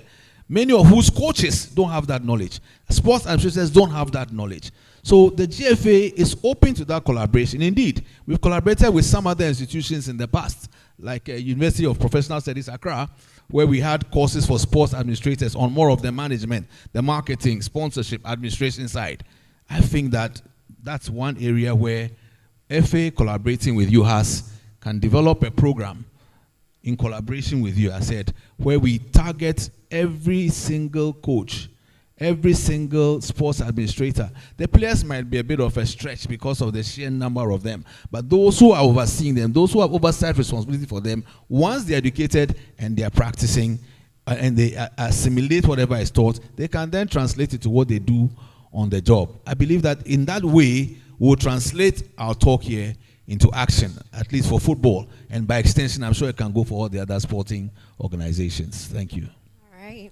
So we will go back to physiotherapy. You've mentioned some of the tools we can use, how we can assess. Thinking long term, how can physiotherapy contribute to the athlete's longevity, injury prevention, and load management throughout their career? All right, thank you for the question. Yeah, so if you look at physio, you realize that at the national level, I think the national team is doing very well. You find qualified physiotherapists who are working there. But the case may be quite different if you come to the lower level, the coast level, the Division 1, and then the Premier leagues. And you realize that these are the players who graduate and then they go into the national team level and all that. We are talking about injury prevention here. And you know that if a player or an athlete has an injury and is not managed very well, that can be the end of the professional career of the athlete. Yeah, so injury management is very, very important. And then we should make sure that the right professionals are involved in the management of these athletes when they have an injury. Yeah, so physiotherapy is very key, and nutrition, as Nana Kofi also said. So whilst we are looking at the physical aspect, the fitness level, the recovery level, how the person can be able to get back into the sporting activity, yeah, we look at the psychological makeup of the athlete, we look at the nutritional needs of the athlete and all that. Yeah, so I will use this opportunity. I think we have the sports bill. I don't know what the sports bill is saying concerning having these professionals, especially I am a physiotherapist, so I speak about physio. Yeah, so having physiotherapists in all the clubs in Ghana so that we can be able to manage these injuries very well. Because if the injuries are not managed very well, then there will be the recurrence of these injuries, and then the players, we don't get the maximum, the optimal performance of these athletes when they get to their peak. Yeah, so you realize most athletes, when they get to their peak, they are performing, and then they have a lot of these injuries, and some of these injuries are injuries that are recurrent, injuries that a person probably had when he was playing at the youthful level. Yeah, so I think this is something that the region should look at very well if you want to make sure that our athletes are performing at the highest level. Yeah, so collaboration is very, very important, that there should be collaboration in how we manage injuries when these athletes have these injuries at their level. Yeah, so we need to make sure that there is collaboration between the coaches so that we can be able to give daily updates to these coaches about the availability of these athletes, whether the athletes are, prepared or they are ready to be able to return back to the sporting activities. Yes, and as Nana Kofi also said, in trying to make sure that the athlete is prepared, he is also very fit to be able to return to the sporting activity. Yes, as physiotherapists, we cannot do our training, we cannot do our fitness test without involving the nutritionists or without involving the dietitians and then the psychologists, because sometimes some of these players also, we need to also look at their psychological makeup. There are some people that think that, okay, this is the injury that led to, my colleague stopping play altogether. Yeah, so if I have this injury, then we need to be able to make sure that we sack these athletes very well before they can be able to also get back to play. And then we also need to schedule routine physical assessment. Yeah, so at the youth level, we need to look at the teams, the schools, how we make sure that there are physical assessment that we do. There are some tests that you can use to be able to look at the deficit in movement that these athletes have. And as we all know, if there is a coach or if there is a scout coming, then I'll give up my maximum best. Even if I have an injury, I still want to force and play with the injury. Yeah, but if you have a physiotherapist who is part of the team, he is looking at the deficits, the movement deficits that these athletes have, then we can easily be able to educate these athletes and then let them know that the sporting activity that they are going to engage in, that is not the end of the world. What about if you go in and then that leads to the end of your career? Yeah, so we need to do this assessment. And then warm-up and prevention sessions. So we need to also adequately look at how to warm up and then how to also carry out prevention sessions for these athletes. Yes, before they also get into competitive activities. And then we need to also make sure that we are giving tailored rehabilitation. So we talk about personalized nutrition. So there are also personalized rehabilitation that needs to be provided to these athletes based on the kind of injury, the previous injury that this athlete has, and then the kind of performance that we also anticipate for these athletes. Yeah, so these are things that, when implemented, can help for us to be able to prevent injury in the athletes that we are training. Thank you. Thank you, Dr. Cosmos. So we are looking at a science-driven health monitoring system that supports lifelong athlete care. And so we'd like to know, with the School of Sports and Exercise Medicine in UHAS, how we can collaborate with NSA, schools, and clubs to create a sustainable development plan.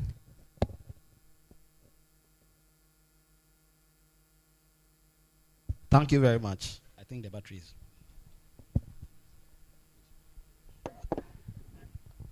Thank you very much, Madam. So, as rightly said, the School of Sports and Exercise Medicine is deeply committed in the nurturing and training of talents. Talent alone is not enough. There is the need for us to carefully shape and guide these talents with the application of science and technology. The School of Sports and Exercise Medicine is well positioned to take care of this. Currently, we have a human performance lab, which, although it's not in its full shape though, but almost every assessment and every test needed to perform on a sports person shall be done. Coming to talk about fitness during, that is pre-season, during season, and after season. All these can be performed in our human performance lab. We also have a very good collaborations with the National Sports Authority, they being our main stakeholder. So therefore, when we are able to apply science and technology in the assessment and shaping of these talents, then we can be able to transfer them to the National Sports Authority. I believe they have a policy in that direction. I would want to quickly make an appeal to the indigents of Volta region to patronize the services of the School of Sports and Exercise Medicine. Like I rightly put it, we are a unique school endowed with all the expertise. So therefore, there is no need going outside the region looking for all these services. We've provided services to several federations, such as the Tennis Federation, Ghana Badminton Association, GFA, the list goes on and on and on. And our products are gradually infiltrating the market. So with time, I believe, like I said, we'll be graduating our second batch. So with time, their relevance shall be known to the public, and then they shall be rightly engaged. Thank you very much. Thank you, Prof.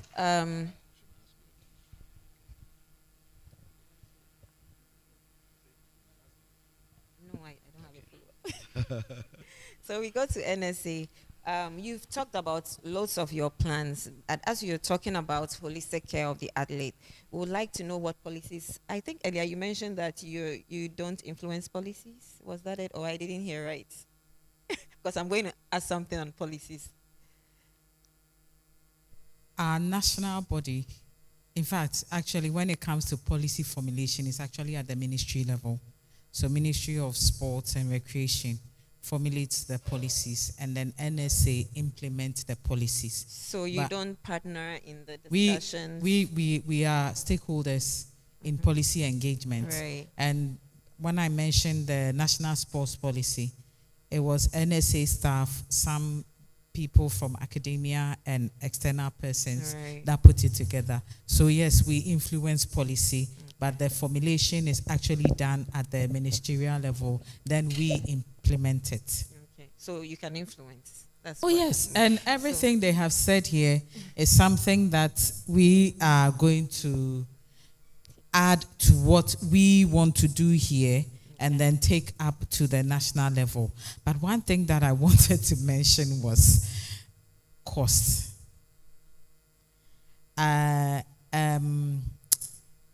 it's very expensive to maintain a nutritionist. It's very expensive to have the assessments, everything that the physiotherapist mentioned. Nana says it's not expensive to... It's not, the diet in fact, is when not... when you think about the implications versus getting the nutritionist on board, Nana, how do you want to say something? Oh, I'm not done. I just want to let them know that we will need their service, especially in this region. But some of it will have to be voluntary. They should volunteer and support us as we start. That is what I want to mention. For example, I was just communicating with my technical person. We are going to have coaches training from next year. I've asked him that we should include his session in the coaching. We're going to be training coaches at the district level. So 30 coaches per district. And we will want to have him come and give an input there. As he has said, we need to send the knowledge to the coaches before it gets to the athletes. We have some athletes who will not eat before they run because coach told them that if they ate, they will be heavy. Exactly. So we need to change that mindset and we need to change it from the level. I sit here and I talk about the Volta region. I'm not looking at national. I think we should focus where we are, brighten our corner. And when the lights up and people see it and they want to be part of it, fine. But we want to involve him in the preparation of our coaches. We will definitely request you to send us a physiotherapist as well. So all these coaching courses that we will be having, we would like to have the two of them on board and start the relearning or unlearning from the Volta region. Let's use ourselves as the guinea pigs, as it were, or we will do the starting of everything, and hopefully national will see and other regions may take up from it. Thank you. The way VP is clapping. Nana. Okay. Please forgive my opulent disagreement. I'm saying that it's not expensive because our gadgets are really not so expensive. Say again? No, it means that you are not looking at spending tens of thousands of Ghana cedis. So if you have to spend, say, 500 cedis or 1,000 cedis to get an equipment that will do, say, a body fat analysis, I mean, that's relatively cheap as compared to a 50,000 machine that you need to step in. And everybody who is into sports nutrition is passionate about it. So for us, it's not about the financial gain. It's more about seeing the work done and getting the impact. When the impact is felt, the money will come. Again, I like to say also that sometimes it is not about the absence of money. It's also about the priorities. You know, I feel so because you will see an extravagant expenditure in a certain kit aspect, infrastructure and kits, but training and knowledge finding and knowledge utilization, we shy away from spending on. And I think it's a misnomer. We must set the priorities right and see these conditioning factors as even more important. Very, very important. So if we can devote a little resources to it, and then I think that it can be a win-win for both of us. Oh, of course. I mean, I'm available as and when my time allows me to. I'm available to help, of course. There are other guys too around, so yeah. And I do a lot of pro bono for many, many places. Yeah. All right. Fortunately. So we have eventually come to the end of our discussions, but before we really move away from the stage, I would like us to take just one key message from each of our panelists before we do that. So I think we'll go to Dr. Cosmos. Okay, thank you. Yeah, so one word from the physio unit is that let's engage professional physiotherapists, because we know there are a lot of unprofessional people that, because, I mean, it's relatively cheaper to be able to engage them. Yeah, but sometimes you see the effects of improperly managing some of these athletes when they have injuries.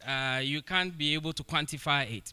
Yeah, so let's make sure we engage professional physiotherapists so that we can be able to get the maximum best out of our athletes. Thank you.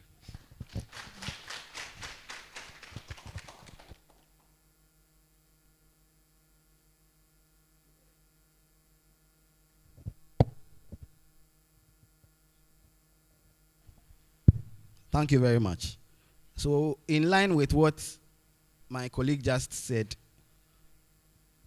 the sports and exercise medical scientist is indeed a very relevant technical personnel when it comes to sports.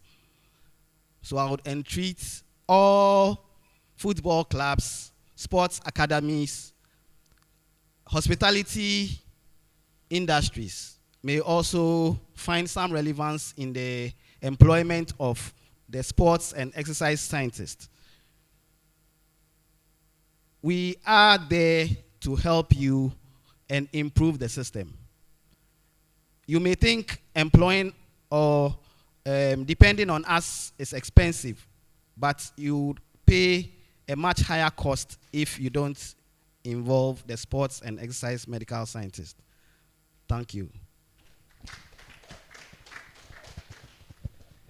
Well, for us at the Football Association, and I'm sure Filipina will speak more to the global context, we remain ready to work with UHAS to leverage the inherent strengths of the organization, or the institution, towards improving football. Every point made is valid in terms of the diet, the sports science. I talked about data driving our industry now. So it's about now putting together frameworks that transpose or translate the talk into action. For me, that's basically what it is. After today, we can't. I live in Accra. I can't go back to Accra without a sense of what next. What's the next action? Thankfully, I'm in town till Sunday, and where time allows it, I'm happy to sit with the technical people involved. Let's put together a program so that it doesn't become talk again. My president told me that, Neil, don't come back and give me a written, verbal report. Just write the report and then it sits on the shelf. So it's about action. It's action time. I have a pet peeve about this nation, but I don't want to say it again.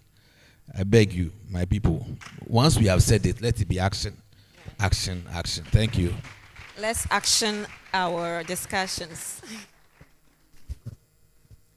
I'll just tell my boss that we are ready for action. We have put our plans in place. We have decided we are going with or without money. We're going to start what we need to start, and it will start with the first competition on the 19th in the stadium. We are ready to work with UHAS or your departments that are relevant to what we want to do. We have realized that we cannot continue to do sports how we were doing it previously. The people we compete with globally have moved to scientific. So we have to also come to that stage, join from there, and move on. So it's good that we have had this discussion.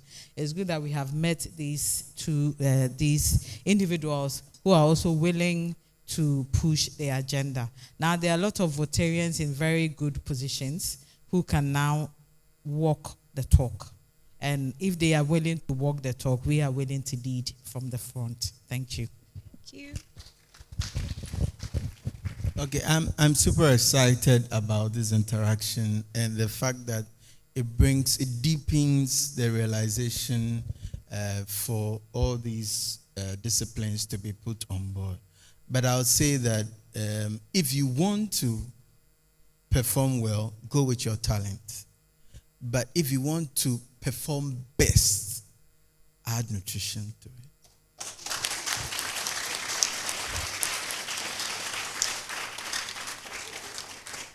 Assemblies.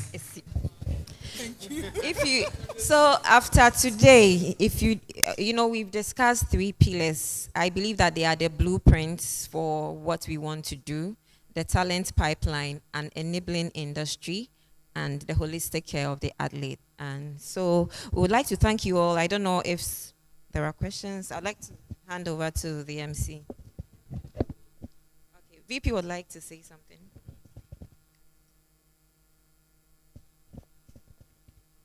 Thank you very much. Very insightful discussions. It's time for questions and comments. I see hands up already. Okay. Please let me go with my voice and I'll come to you.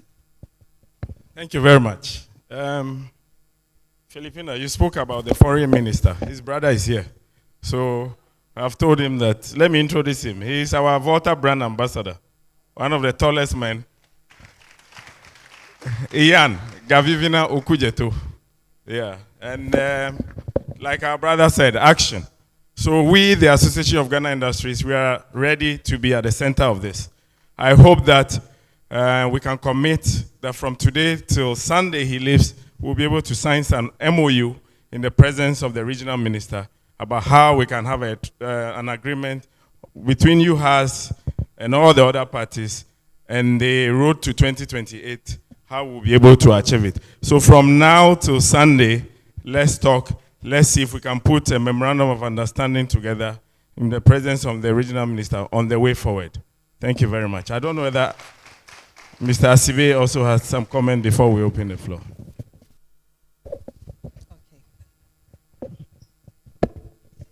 Thank you very much. My name is Charles Ose-Asibe. I think the biggest problem is orientation.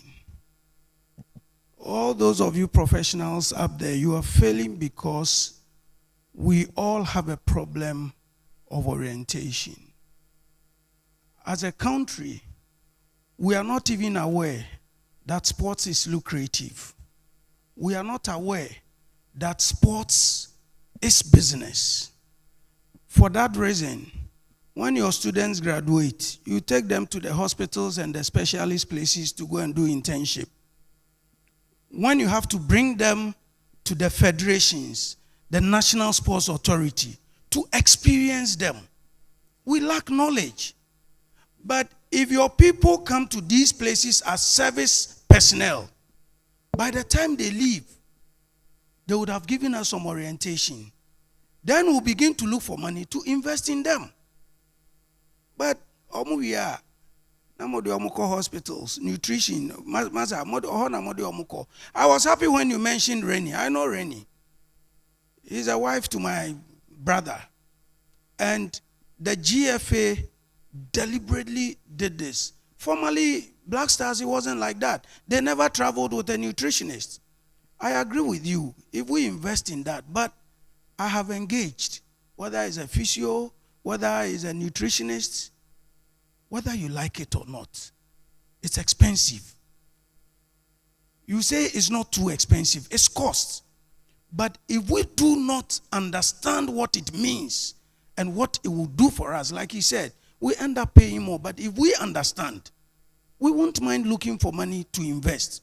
But the best way, let your people come for national service. When we experience them, then we'll understand that we need their services. Then we begin to pay for it. Thank you. Thank you very much. So we need to look at the cost-benefit analysis, and we'll get back to you.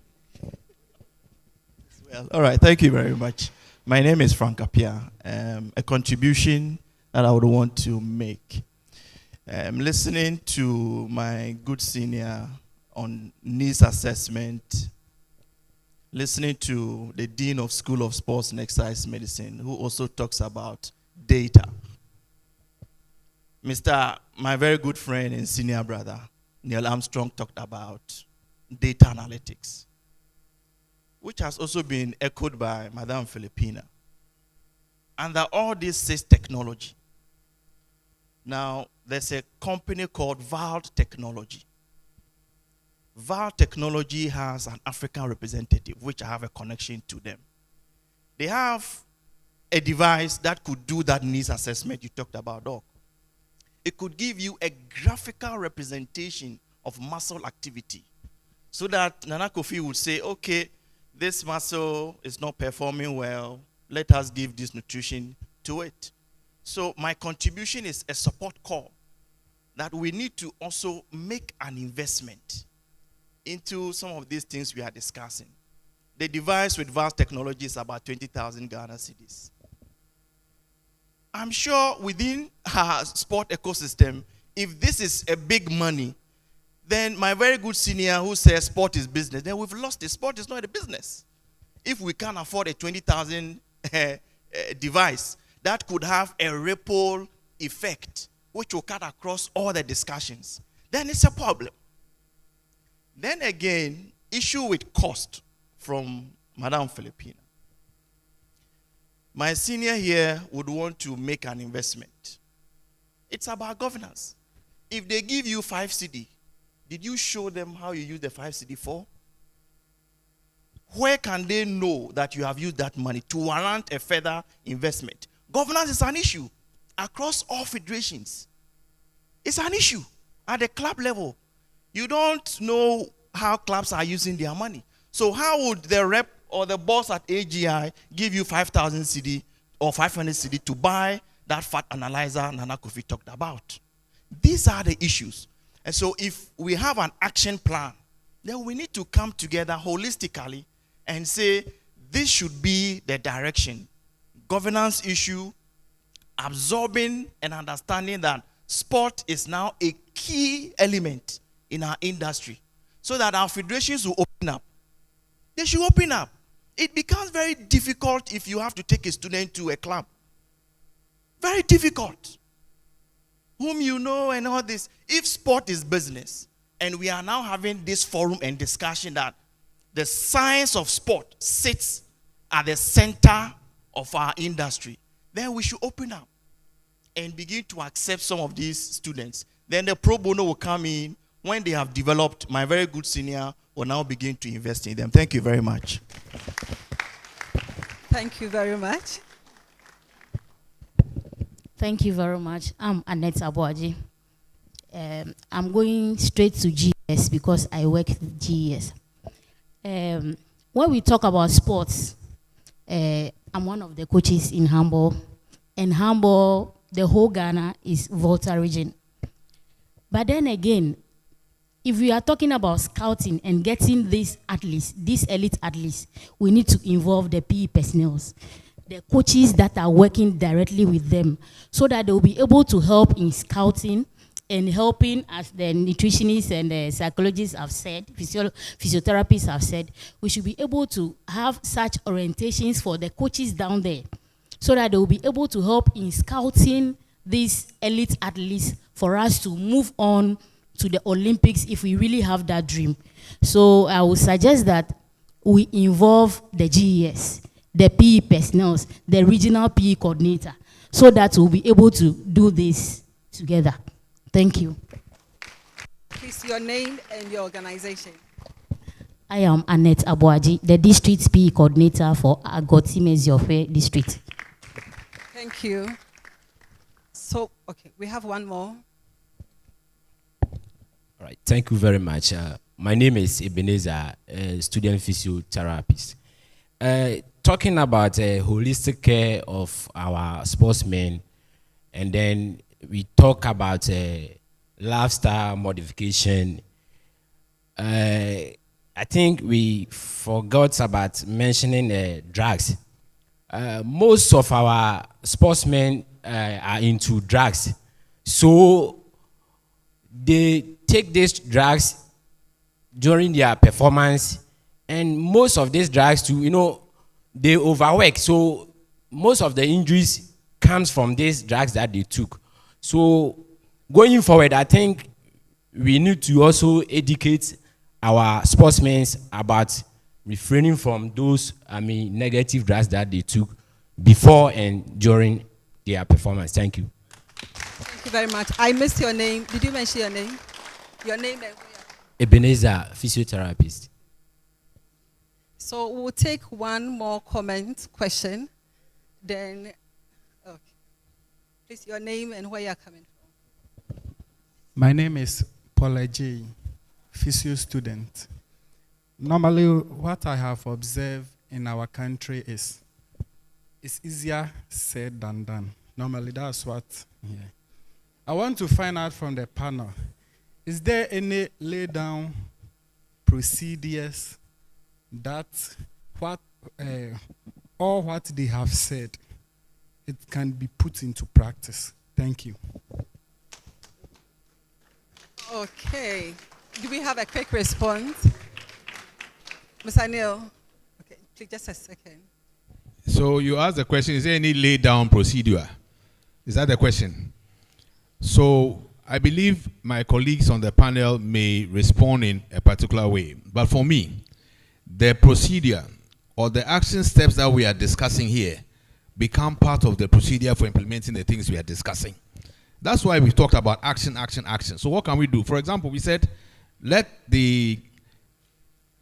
after here, between here and Sunday, okay, our chairman said it. We meet and then put together a program, either MOU, a plan of action.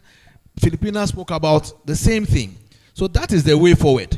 Lay down procedure, I'm not sure, because what we are discussing here is kind of new to our conversation. And out of this new conversation will evolve the action steps. What we should be held by, every panel member sitting here, and also you ask, a year from today, or 3 months from today, 6 months from today, what have we done with all that we discussed? That way, we can then say this was a very useful and impactful exercise. That's how I'll respond to your question. Thank you. Thank you. My name is Frank Edu, a teacher at Methodist GHS. I want to stress on what my leaders so far, what you have spoken about. When you look at other regions, Central, Asante, Greater Accra, what they are doing is that almost all the basic schools and the secondary schools, they have a package for the athletes. Volta region, do you have it? I'm more into athletics. And currently, when you come to who here, Methodist GHS, I'm the champion. Then there's CQ2, I am the champion. My leaders are here, they can attest to the performance, but at the end of the day, is the busy schools and the secondary schools, even the universities we have here, are they ready to take this at least? Some of them, when you go to Asante, they are calling some of us for us to bring the athletes there. So I will be happy if the institution here can accommodate these athletes here so that they will not move, then the coaches can also have upper hand to handle them. Thank you. Thank you very much. Speaking of SHS, would want to hear from anyone from the Mauli? Anyone in sports? You want to share your experience? How has it been for you? Anyone from the secondary school? Do we have anyone? Okay, thank you. Thank you. I'm Janice Boso. Yes, for the secondary school, actually, we have athletes that we take from basic schools. But what's happened is that some of these athletes, when their results come, we even beg for the schools to take them based on their performance. Even that, we the teachers find it very difficult to integrate these athletes. And those from the other regions sometimes take these girls away from us. So for us to get the headway of whatever we are planning out to do, we also need to involve this, our headmasters, and having upper hand in admission of these students to various schools so that other regions will not take them away from us if really we are using them as a center of our activity. Thank you. My name is Janice Boso, PH tutor, Maori School. Thank you very much. Okay. All right, thank you. So my name is Raymond Joe Chiagbe. I work with the Volta Football Association. And my first statement will be for the past, School of Sports and Exercise, department. I also think that the sporting fraternity must take advantage of the faculty, even though they have said that we should avail them. But they've been in existence for a while. And by this time, I expect that most of the football clubs in the region, especially Division 2, Division 3, should know that we have a department that can easily help when it comes to their pitch side injuries. For me, particularly, I've had the experience of having two of their students being the physios for Victoria SC, which is a Division 2 club. And I must acknowledge that they are doing wonderful work for the club. I don't know whether Alvera Sapati is here, and then also Samuel. They've been the two that have been in charge, and they've been wonderful. And recently, because of their good work, another club, Sunset FC, has also come for another club. So if we have the Division 2, Division 3 clubs here, they should get closer to UHAS, get to the Department of Sports and Exercise Medicine, and I'm sure they will be of help to them to make sure that game runs well. My second issue will be a question. Paralympics. So we have the para sports, and this one is coming from their chairman. He is not here, but he said we should ask what are the plans we have for para sports, because it looks as if all the facilities we have in the Volta region also only facilitate able sportsmen. What are we doing? So since we have the National Sports Authority Director here, what are we going to do to make sure that para sports also get facility that will aid in their sporting order as well? Thank you. Very much, very insightful and useful contribution. At this point, would want to take an opinion from Dr. R.D.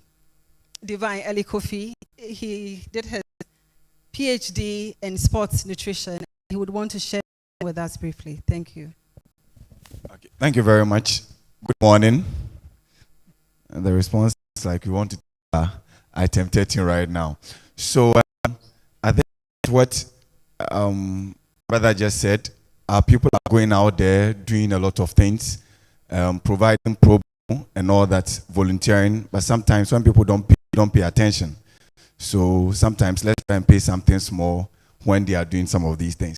My work mainly, I've been given 2 minutes. My work mainly, I took samples from boxers, track athletes, and then ball players, and took data from Bukom to Aplau, from Pajo, we took from Elwak to Accra Babayara Sports Stadium, all these people involved. And what we found out, in fact, some of the results published, and this affirm what Neil said, that some of the boxers weight and all that, but he has spoken to some of them, but he doesn't have the scientific evidence or something like that.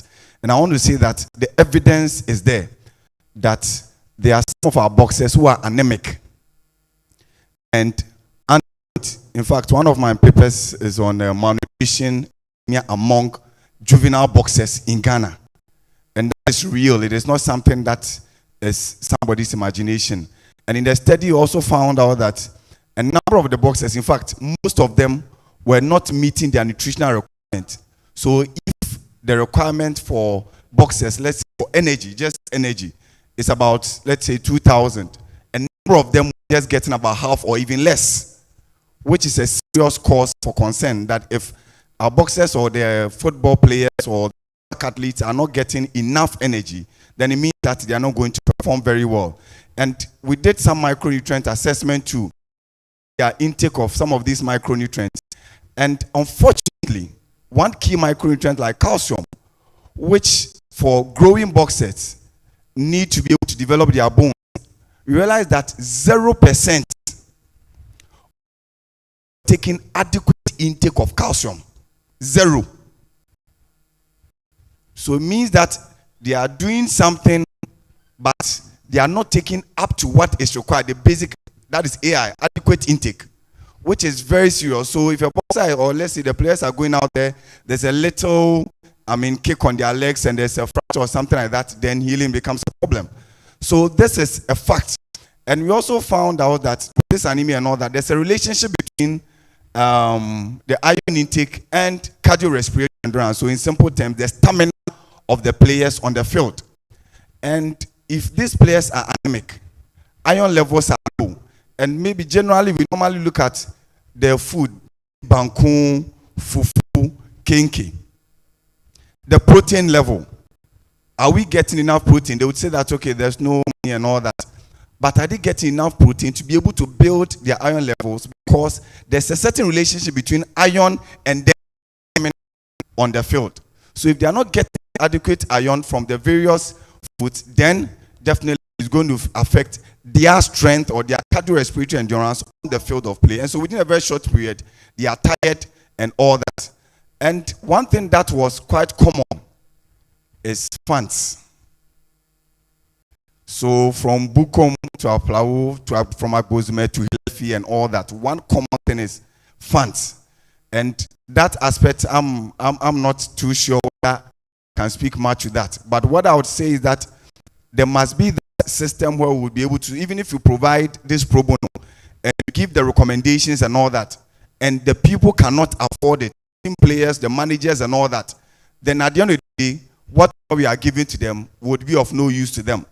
If I say that for all throughout, maybe you have to take some orange and all that, because we realize that some of the micronutrients have a direct relationship with their cognitive function. So if a player is playing, how is he able to react? We measure some of this cognitive function using reaction time. Is he able to react within a very short period of time? How are the neurons and all these things? Their ability to function very well. Some of the micronutrients have a way of affecting them. If they are not taking any fruit, even the food itself, the banku and the kenke is becoming a problem. And you want them to take apple and fruit, oranges and all that.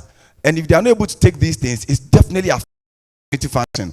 So at the end of the day, it comes back to we are to provide that assistance, that support, the volunteer and all that. We are ready to apply to a certain extent, as I said from the beginning. If you don't pay things for things, you don't pay attention to them. So we'll provide a volunteer where there's any, but the club managers, the whichever groups are involved should also be ready that whatever recommendations that we are going to give out there, the little they can do to be able to ensure that these things are done to bring the athletes to their utmost best is done for them. Thank you very much. Thank you very much. Thank you very much, RD Divali Kofi. He's a registered dietitian and also with the School of Sports and Exercise Medicine. This one is Coco last stop. Thank you very much. I'm Apavo Steven, a student physiotherapist. Please, you see, I have a trouble issue with our horsemen from the lower, which is from the DSS, SS, their trainers. It seems they focus on prioritizing the wrong metrics in sports development. They mostly focus on medals and then championship. Why am I saying that? Because when you get to these schools, they don't focus on the health and the well-being of these young athletes. What they are focusing on is the medals and championship these young athletes will get. But the question is, are we using the wrong metrics in sports development, or it's just because of the championship and medals? Thank you. Wow. Very, very, very deep conversations we've had today. Unfortunately, we don't have a lot of time. So at this very point, we have lots of food for thought, lots of them. And I see everyone nodding their head. At this point, I would want to say a big thank you to our panel and our moderator, Dr. Helena Inti. Thank you very much for moderating and making it so fun and interactive. But most importantly, finding a way to harness all the expertise that these come with. We want to say a big thank you to Ms. Filipina Frimpong, Director of Sports for Volta Region, and also Mr. Neil Armstrong Motagbe, Head of Public Relations and Strategy, Ghana Football Association, and also our very own Professor Nicole Kote, Dean, School of Sport and Exercise Medicine. Then we have our very own dietitian one, Audi Nanakofio Wusu. He's a lecturer with the Department of Nutrition and Dietetics. And also we have Dr. Cosmos Yefi. He's with the Department of Physiotherapy and Rehab Sciences, all within the School of Allied Health Sciences. My boss is here, so I don't have to say it wrong. Okay, so panelists, we are very grateful. Kindly take your seat. And as they take their seat, please let's clap for them.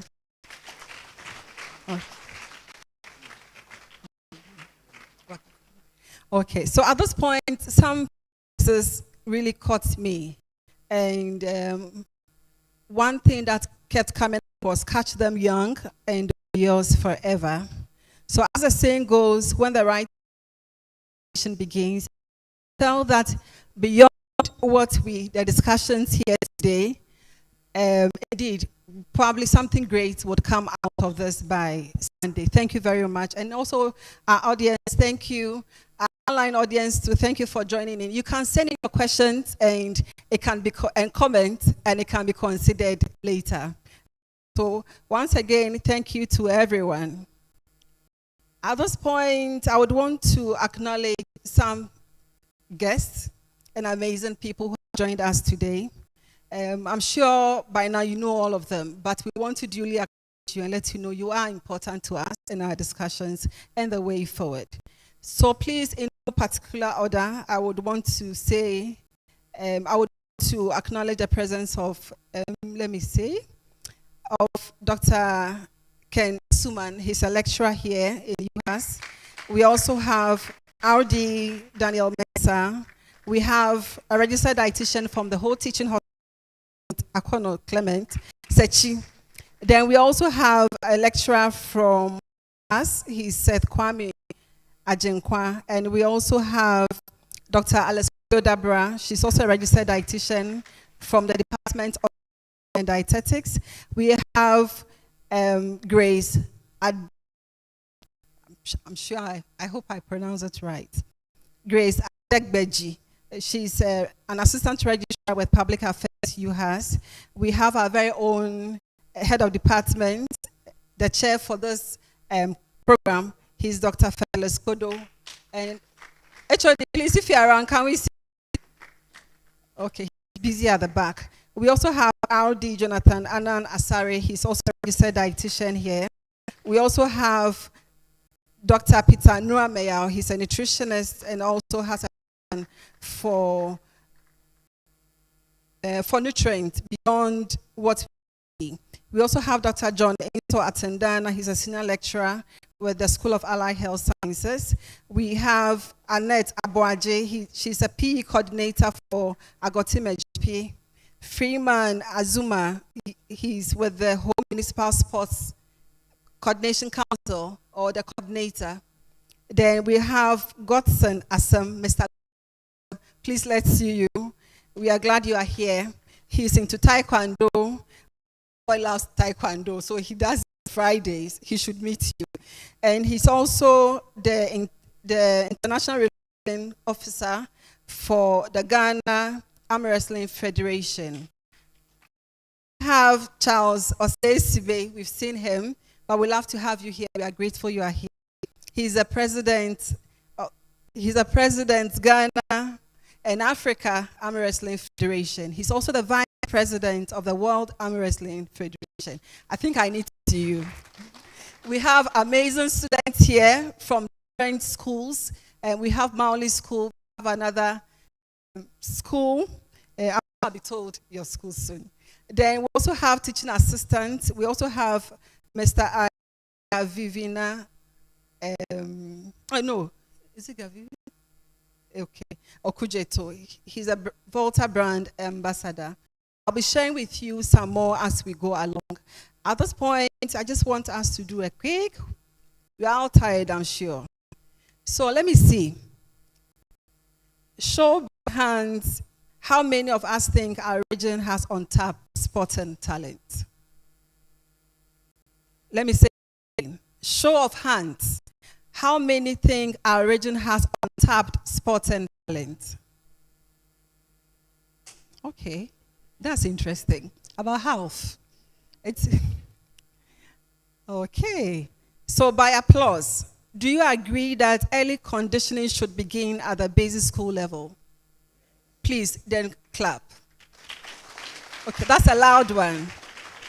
Okay, so it means we are all in agreement. Then turn to your neighbor, mention one sport that has economic potential in the Volta region. Football. Handball. Okay, great. Handball. Okay. What else? Arm wrestling. Okay. So one word check. Describe the future of sports in the Volta region. Shout it. Just describe one word. Describe the future of sports in the Volta region. Just shout it. For me, I think potential. Promising. Another word. Any word that describes the potential we have in the Volta region for sports. Again. Prosperity. Good. Another one. Achievable. Let's clap for ourselves. Thank you very, very much. At this point, I just want to mention that we've had a very great interaction today, and it has been made possible by our organizers, chief of them, our HOD, and Dr. Helena T. They brought this idea and concept to, Dr. Okay, so acknowledges. So we have a lot to say about you when we get there. Then we also have, so we have a collaboration between the School of Sport and Exercise Medicine and the School of Allied Health Sciences, where we have the Department of Nutrition and Dietetics spearheading this within that. We have a number of registered dietitians, and I'm sure, with my dean's permission, to say that we are happy and willing to collaborate with the Sport Authority and also GFA in the way forward. Okay.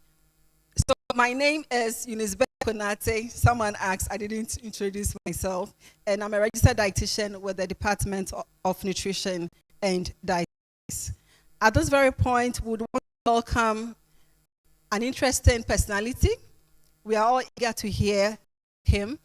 His name is, I'll keep his name, and as I mentioned, he has a presentation for us.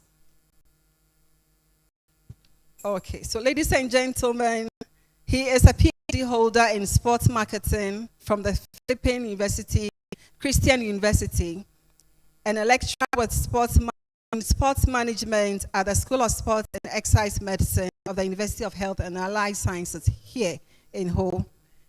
He started his career in sport and exercise science from KNUST in Kumasi and was selected among winners of Vladimir Putin Foundation Scholarship to study Master of Sports Administration at Russia International Olympic University. It means he got the facts. He also holds some certification in FIFA Diploma in Football Medicine, Safeguarding Essential in Football, and Safeguarding of Policy Implementation.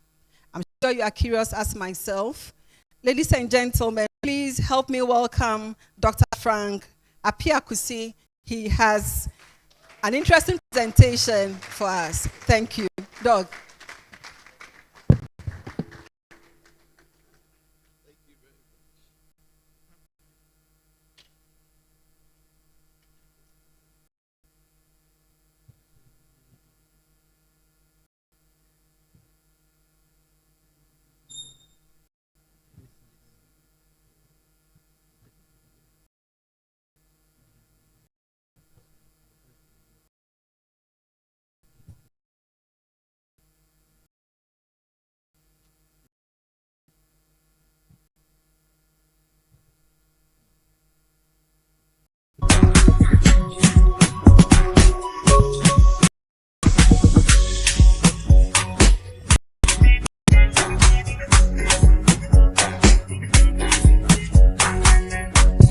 Thank you very much. Good afternoon to you all.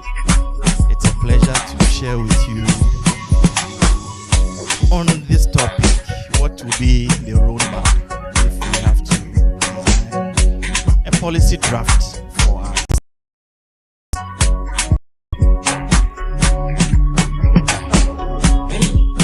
So this will be the order of my presentation, to give some introduction to it, to make some conclusion with that.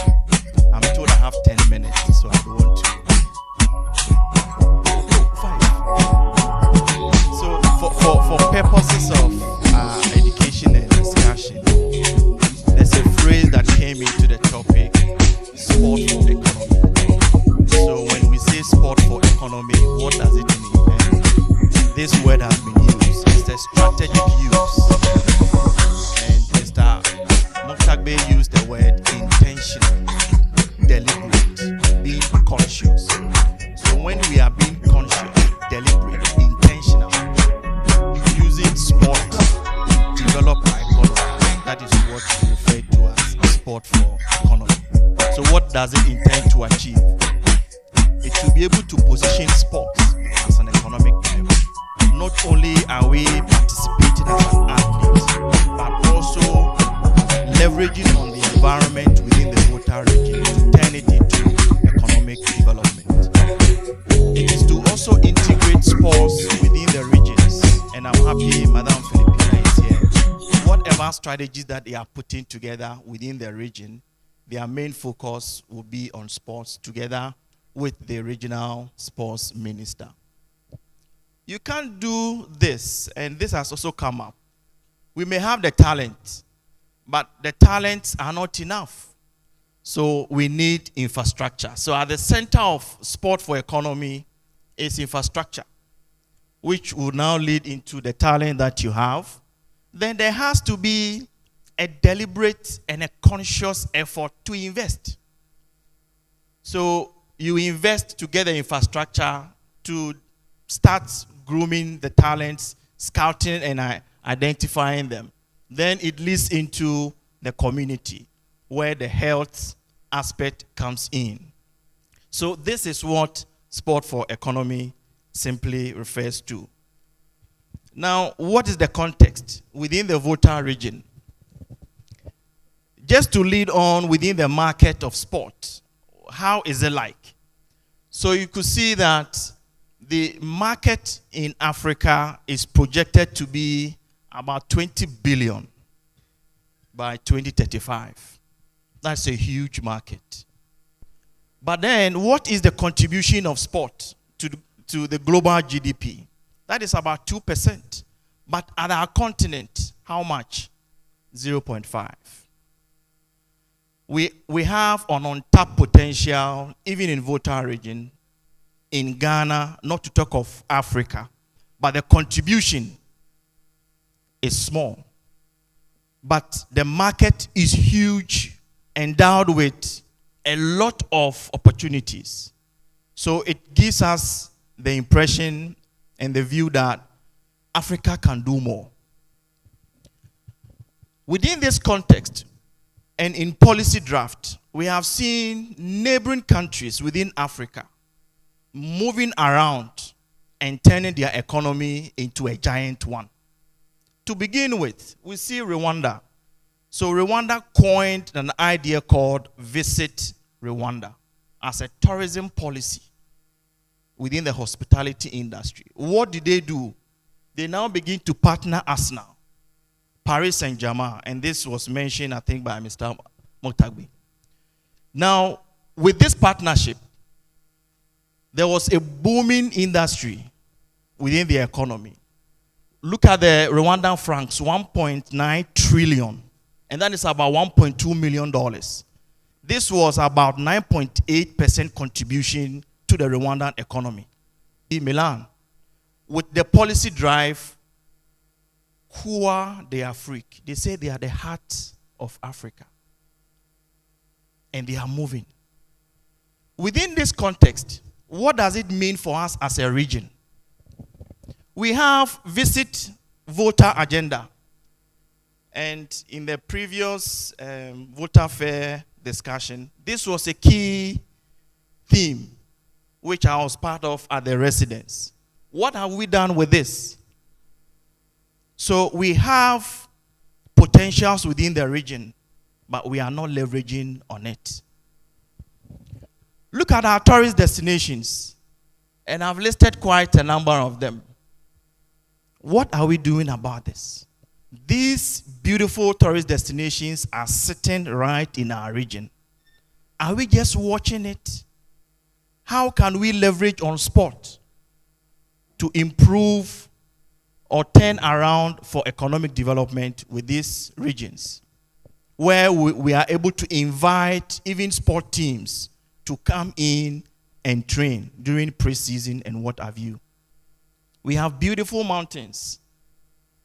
What are we doing about it? Are we thought about developing a sport product? And so in sport and in marketing, the sport that we play, we see it as a product. So the football, the handball, the athletics is our product. Are we thinking of developing this product within the region when we have this infrastructure sitting down? I was happy about the re-echoing of action plan. I was part of the last Volta fair. There was a similar forum where we had discussions at the residence. Has there been any concept paper or a white paper developed out of this to inform action?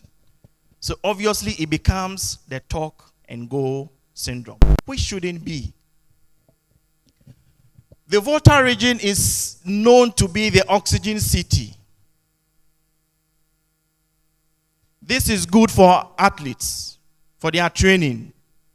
Are we beginning to have that conversation to open up the region for people to come in and train to build on their endurance? So we have beautiful properties around the region, but we are not leveraging on it.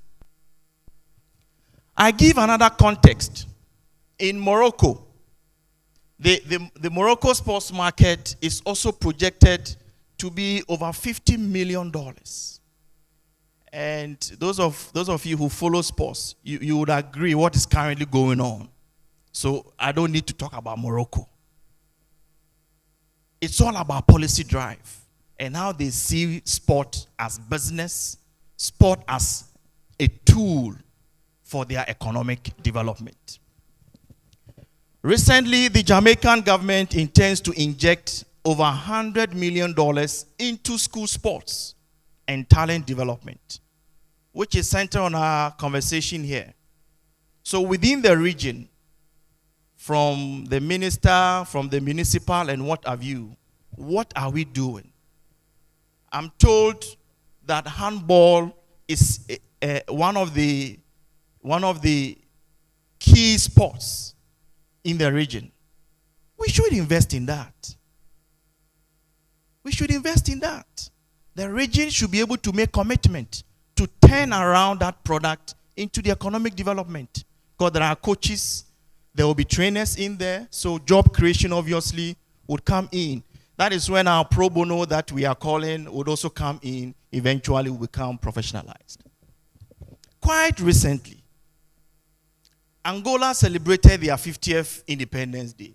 Well, do your independence and go, but the government deliberately had an engagement with Argentinian Federation just to bring the whole team to Angola to play a friendly match.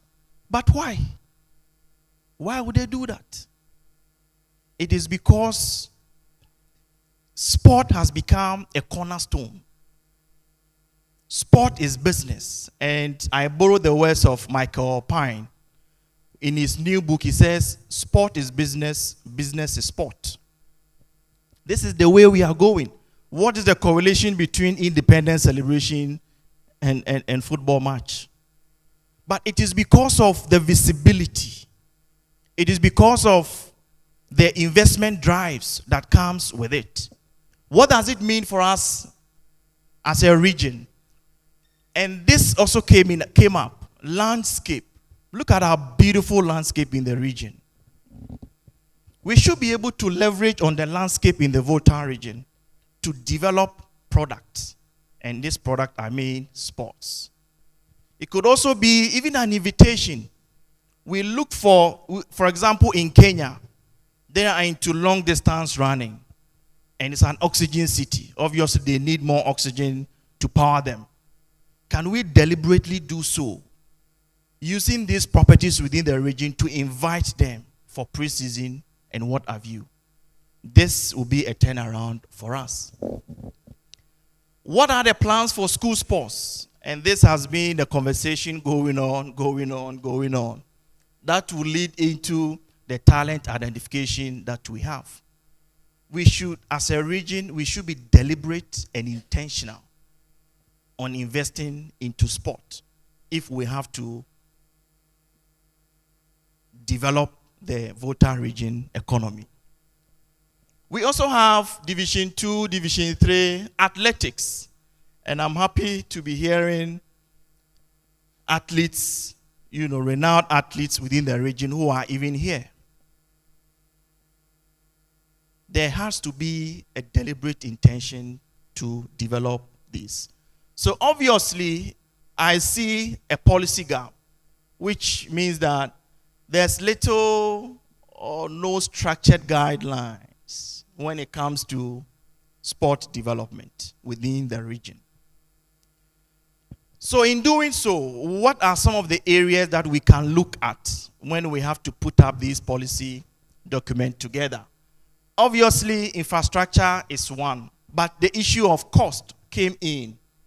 So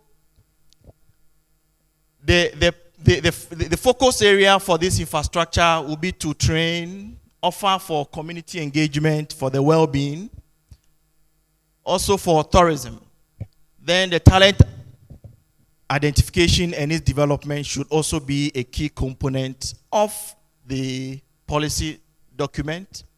Obviously, finance and investment. How are we going to develop this infrastructure? We need to begin to look at a special purpose vehicle. We need to begin to look at partnerships, PPP. And also, there are corporate entities that are interested in environment, social, and green policy. So the region can go into that direction to have access to some loans, even LEED, which is L-E-E-D, Leadership in Environment, Energy, Design. There are corporate entities that are willing to give loans if you want to focus in this direction. We'll be able to get loans to be able to sustain our funding. Branding and marketing also came up. So within the regional sports, we need to have a sports identity. What defines us as a region, which will focus into our policy. And obviously, I was told there's a brand for a brand ambassador for the region. So this can also go into that. Digital innovation. What is the region doing? Ghana is fortunate to qualify for the 2026 World Cup.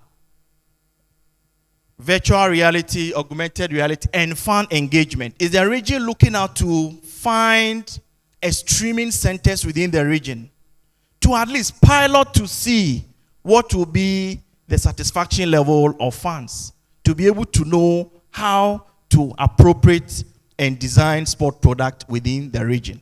This could be one of the test cases.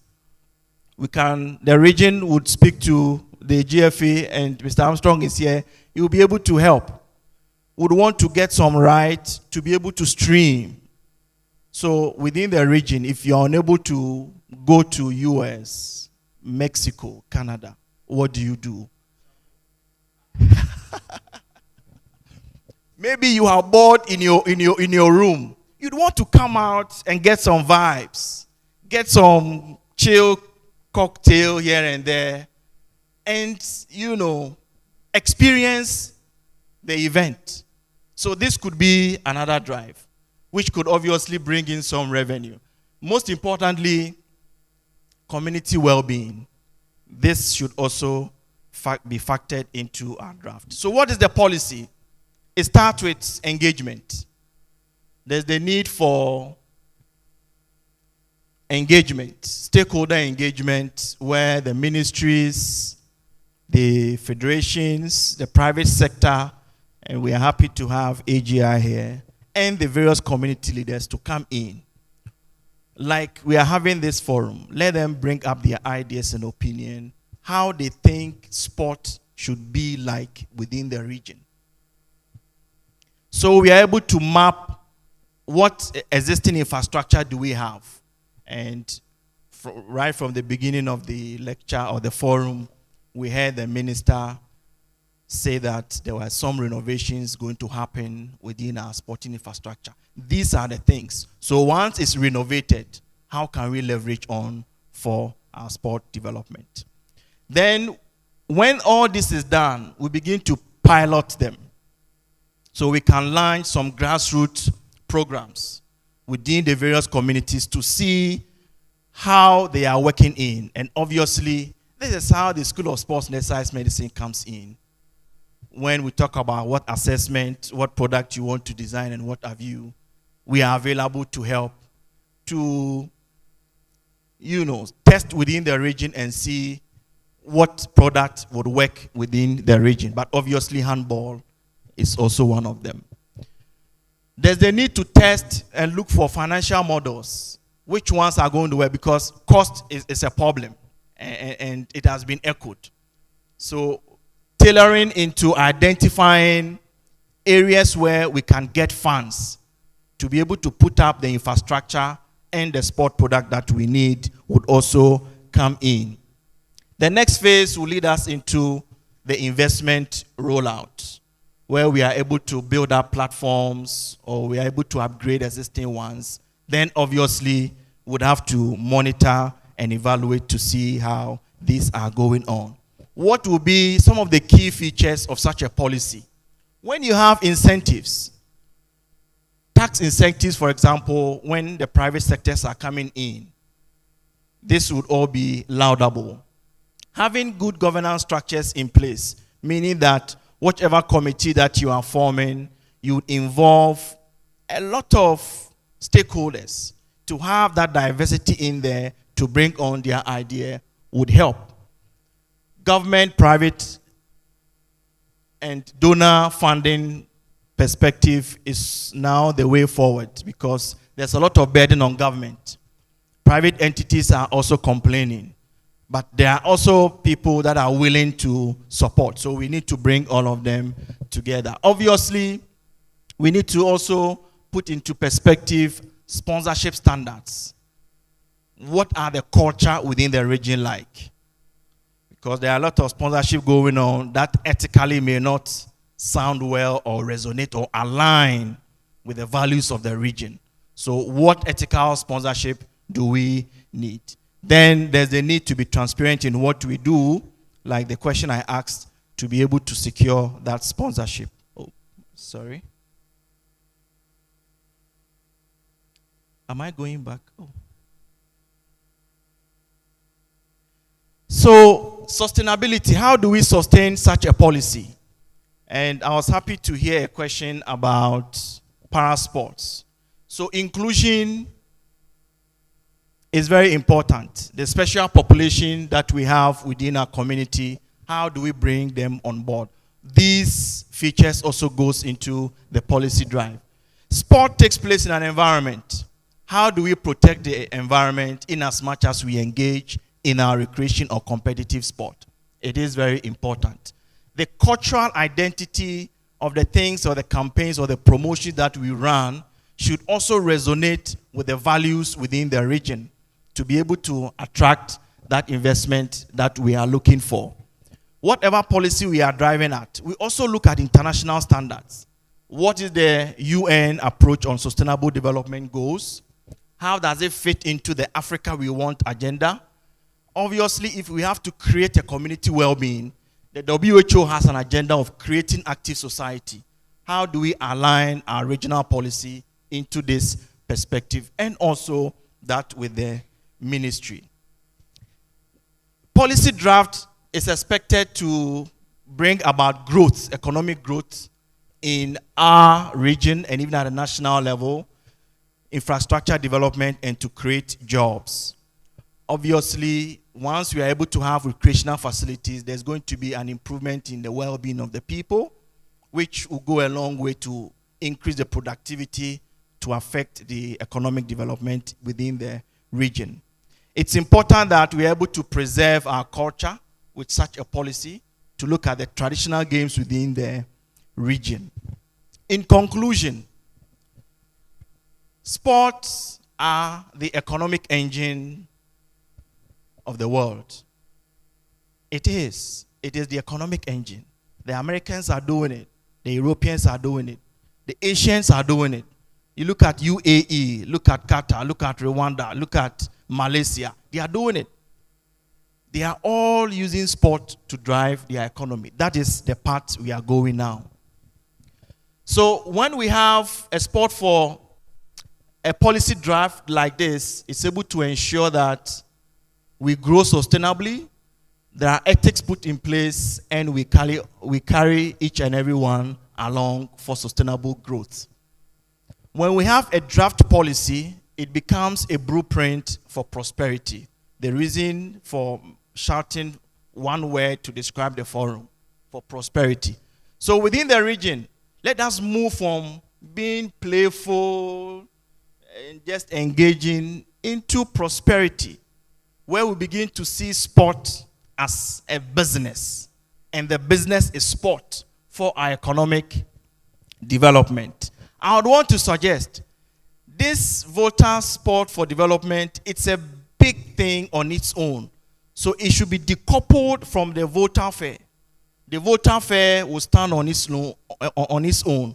But this Sport for Development Forum should also stand on its own, because this is a contemporary practice that is going on at the moment. Thank you very much.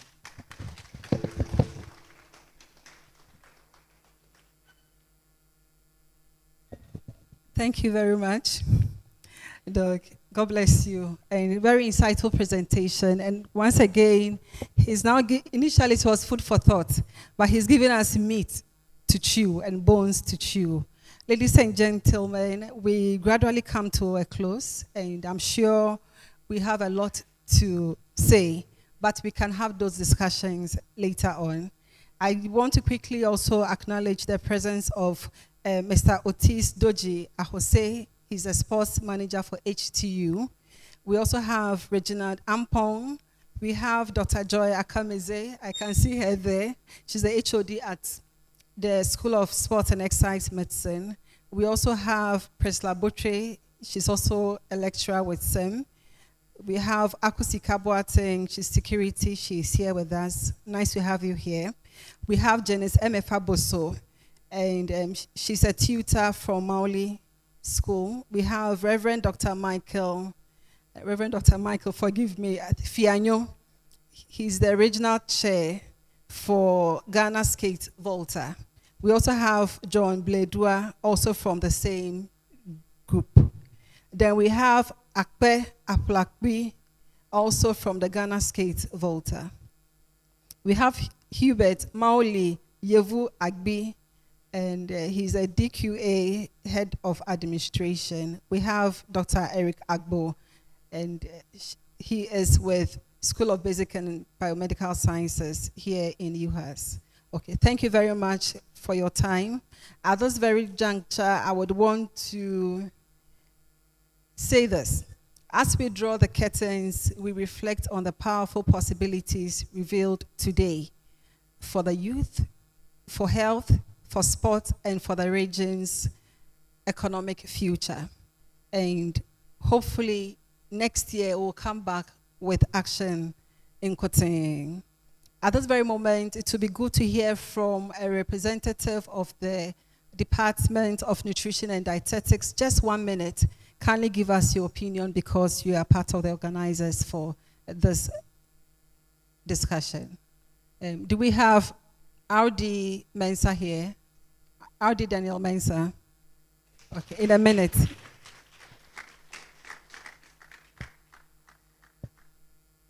Thank you very much. So, doing this on behalf of my head of department, Dr.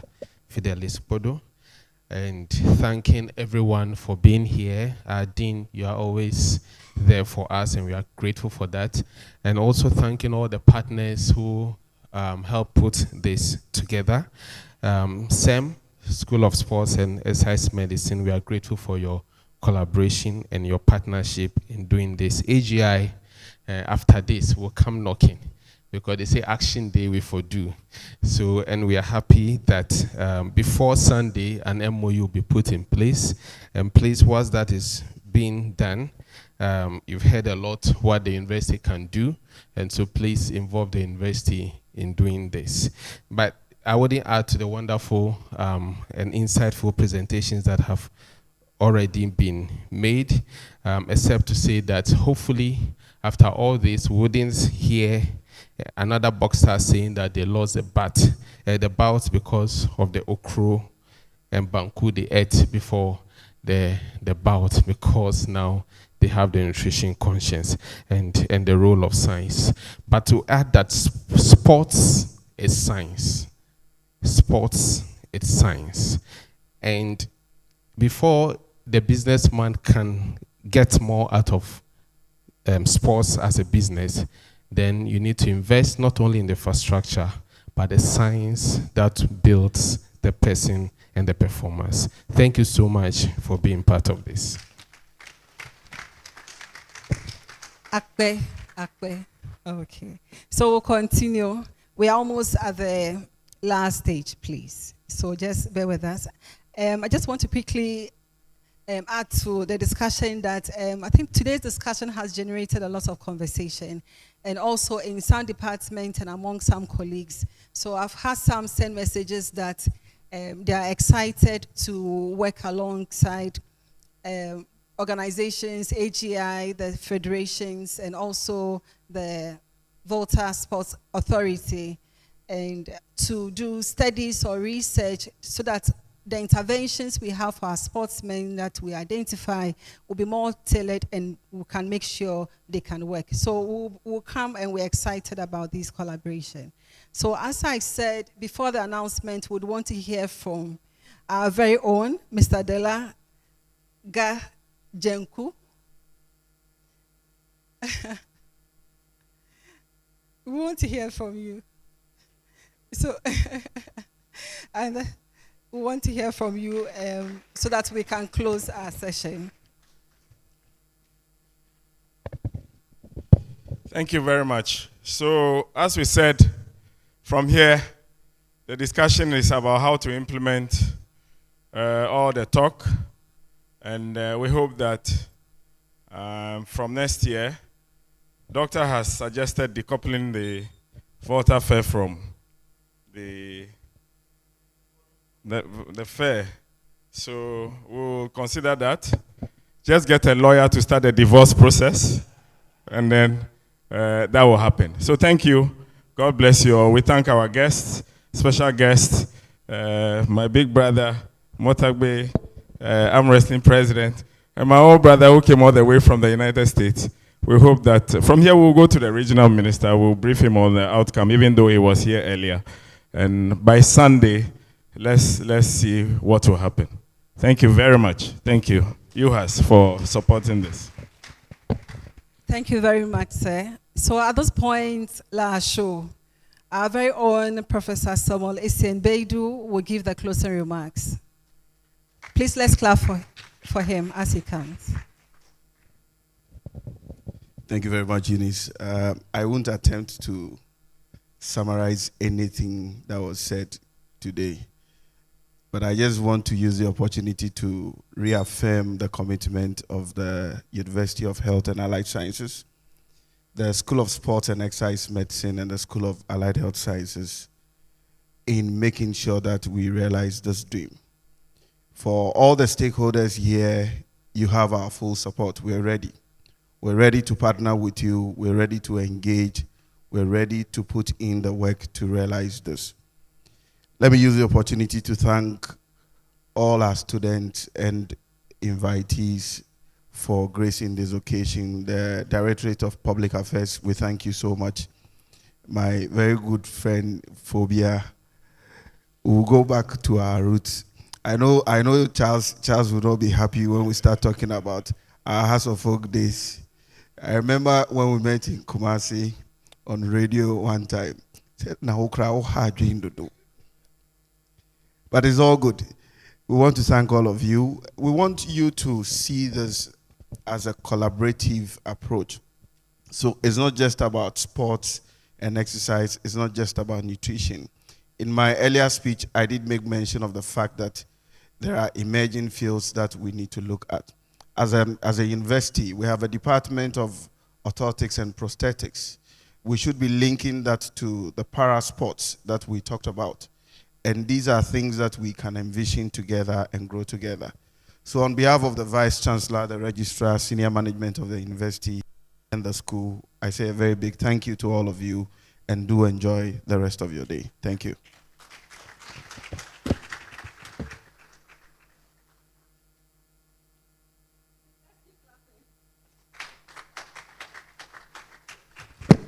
Okay, so at this point, thank you very much, everyone. We love having you here. It's been exciting discussions and conversation. But I have a deep feeling we are going to make history a year by now, and policies and great things will come out from the conversations we've had today. And tell someone I'm part of history. I'm part of history. Great changes would come because it's going to be action in Koteng, and we are going to work as a team because teamwork makes the dream work. Before our closing prayer by Dr. Divine Eli Kofi, please, you can come close whilst I make this quick announcement. Please, honorable guests and senior colleagues, we have refreshments for you at the back, and those who, the invitees, please kindly move to the back right after we close from here for something to quench your thirst. Then, okay, to quench your thirst. So just a quick announcement. We have the Volta Fair currently ongoing at the stadium, the whole stadium. We have the Department of Nutrition and Dietetics. We have some, we've prepared some dietetic meals, nutritionally adequate meals. You could pass by to taste them, and of course you buy. But apart from that, there are other things you can see about Volta, so please do well to pass by. We also have Women's Entrepreneurship Program tomorrow at the residence. So please, if you're an entrepreneur here, students aspiring to be entrepreneurs, kindly go to the residence tomorrow. Please, what time would it be? At 9. Then we also have the Youth Summit. So please, all students are invited to Sky Plus at 8 a.m. tomorrow, Saturday as well. So please, Saturday, 8 a.m., all youth kindly go to Sky Plus. You know, if it's Sky Plus, it will be fine. So please do well to go. For women entrepreneurs who are here and also watching online, tomorrow at 9, we would want to see you at the residence here. Okay. So thank you, everyone. Once again, my name is Eunice Konate. Thank you for your amazing interactions. Dr. Ali Kofi. Please clap for him. I think the clapping was for you. Please, let's do well for her too. She's done an amazing job. Shall we please humbly be on our feet as we pray? Shall we please close our eyes and pray? Our Father in heaven, we are grateful unto you for this moment. We thank you for the gift of life. We thank you for the journey mercies granted unto everyone to get to this place. We thank you for the insightful discussions. We thank you for the very intelligent presentations. We thank you for all that we have heard. Our prayer is that you shall grant us the grace to walk this talk in Jesus' name. We ask that even as we go back, your spirit to be with us. Grant us the capacity to go and do as we have discussed. We thank you, Lord, for in Jesus' name we are praying. And the people of God shout a believing amen. Thank you very much. You can take your seat.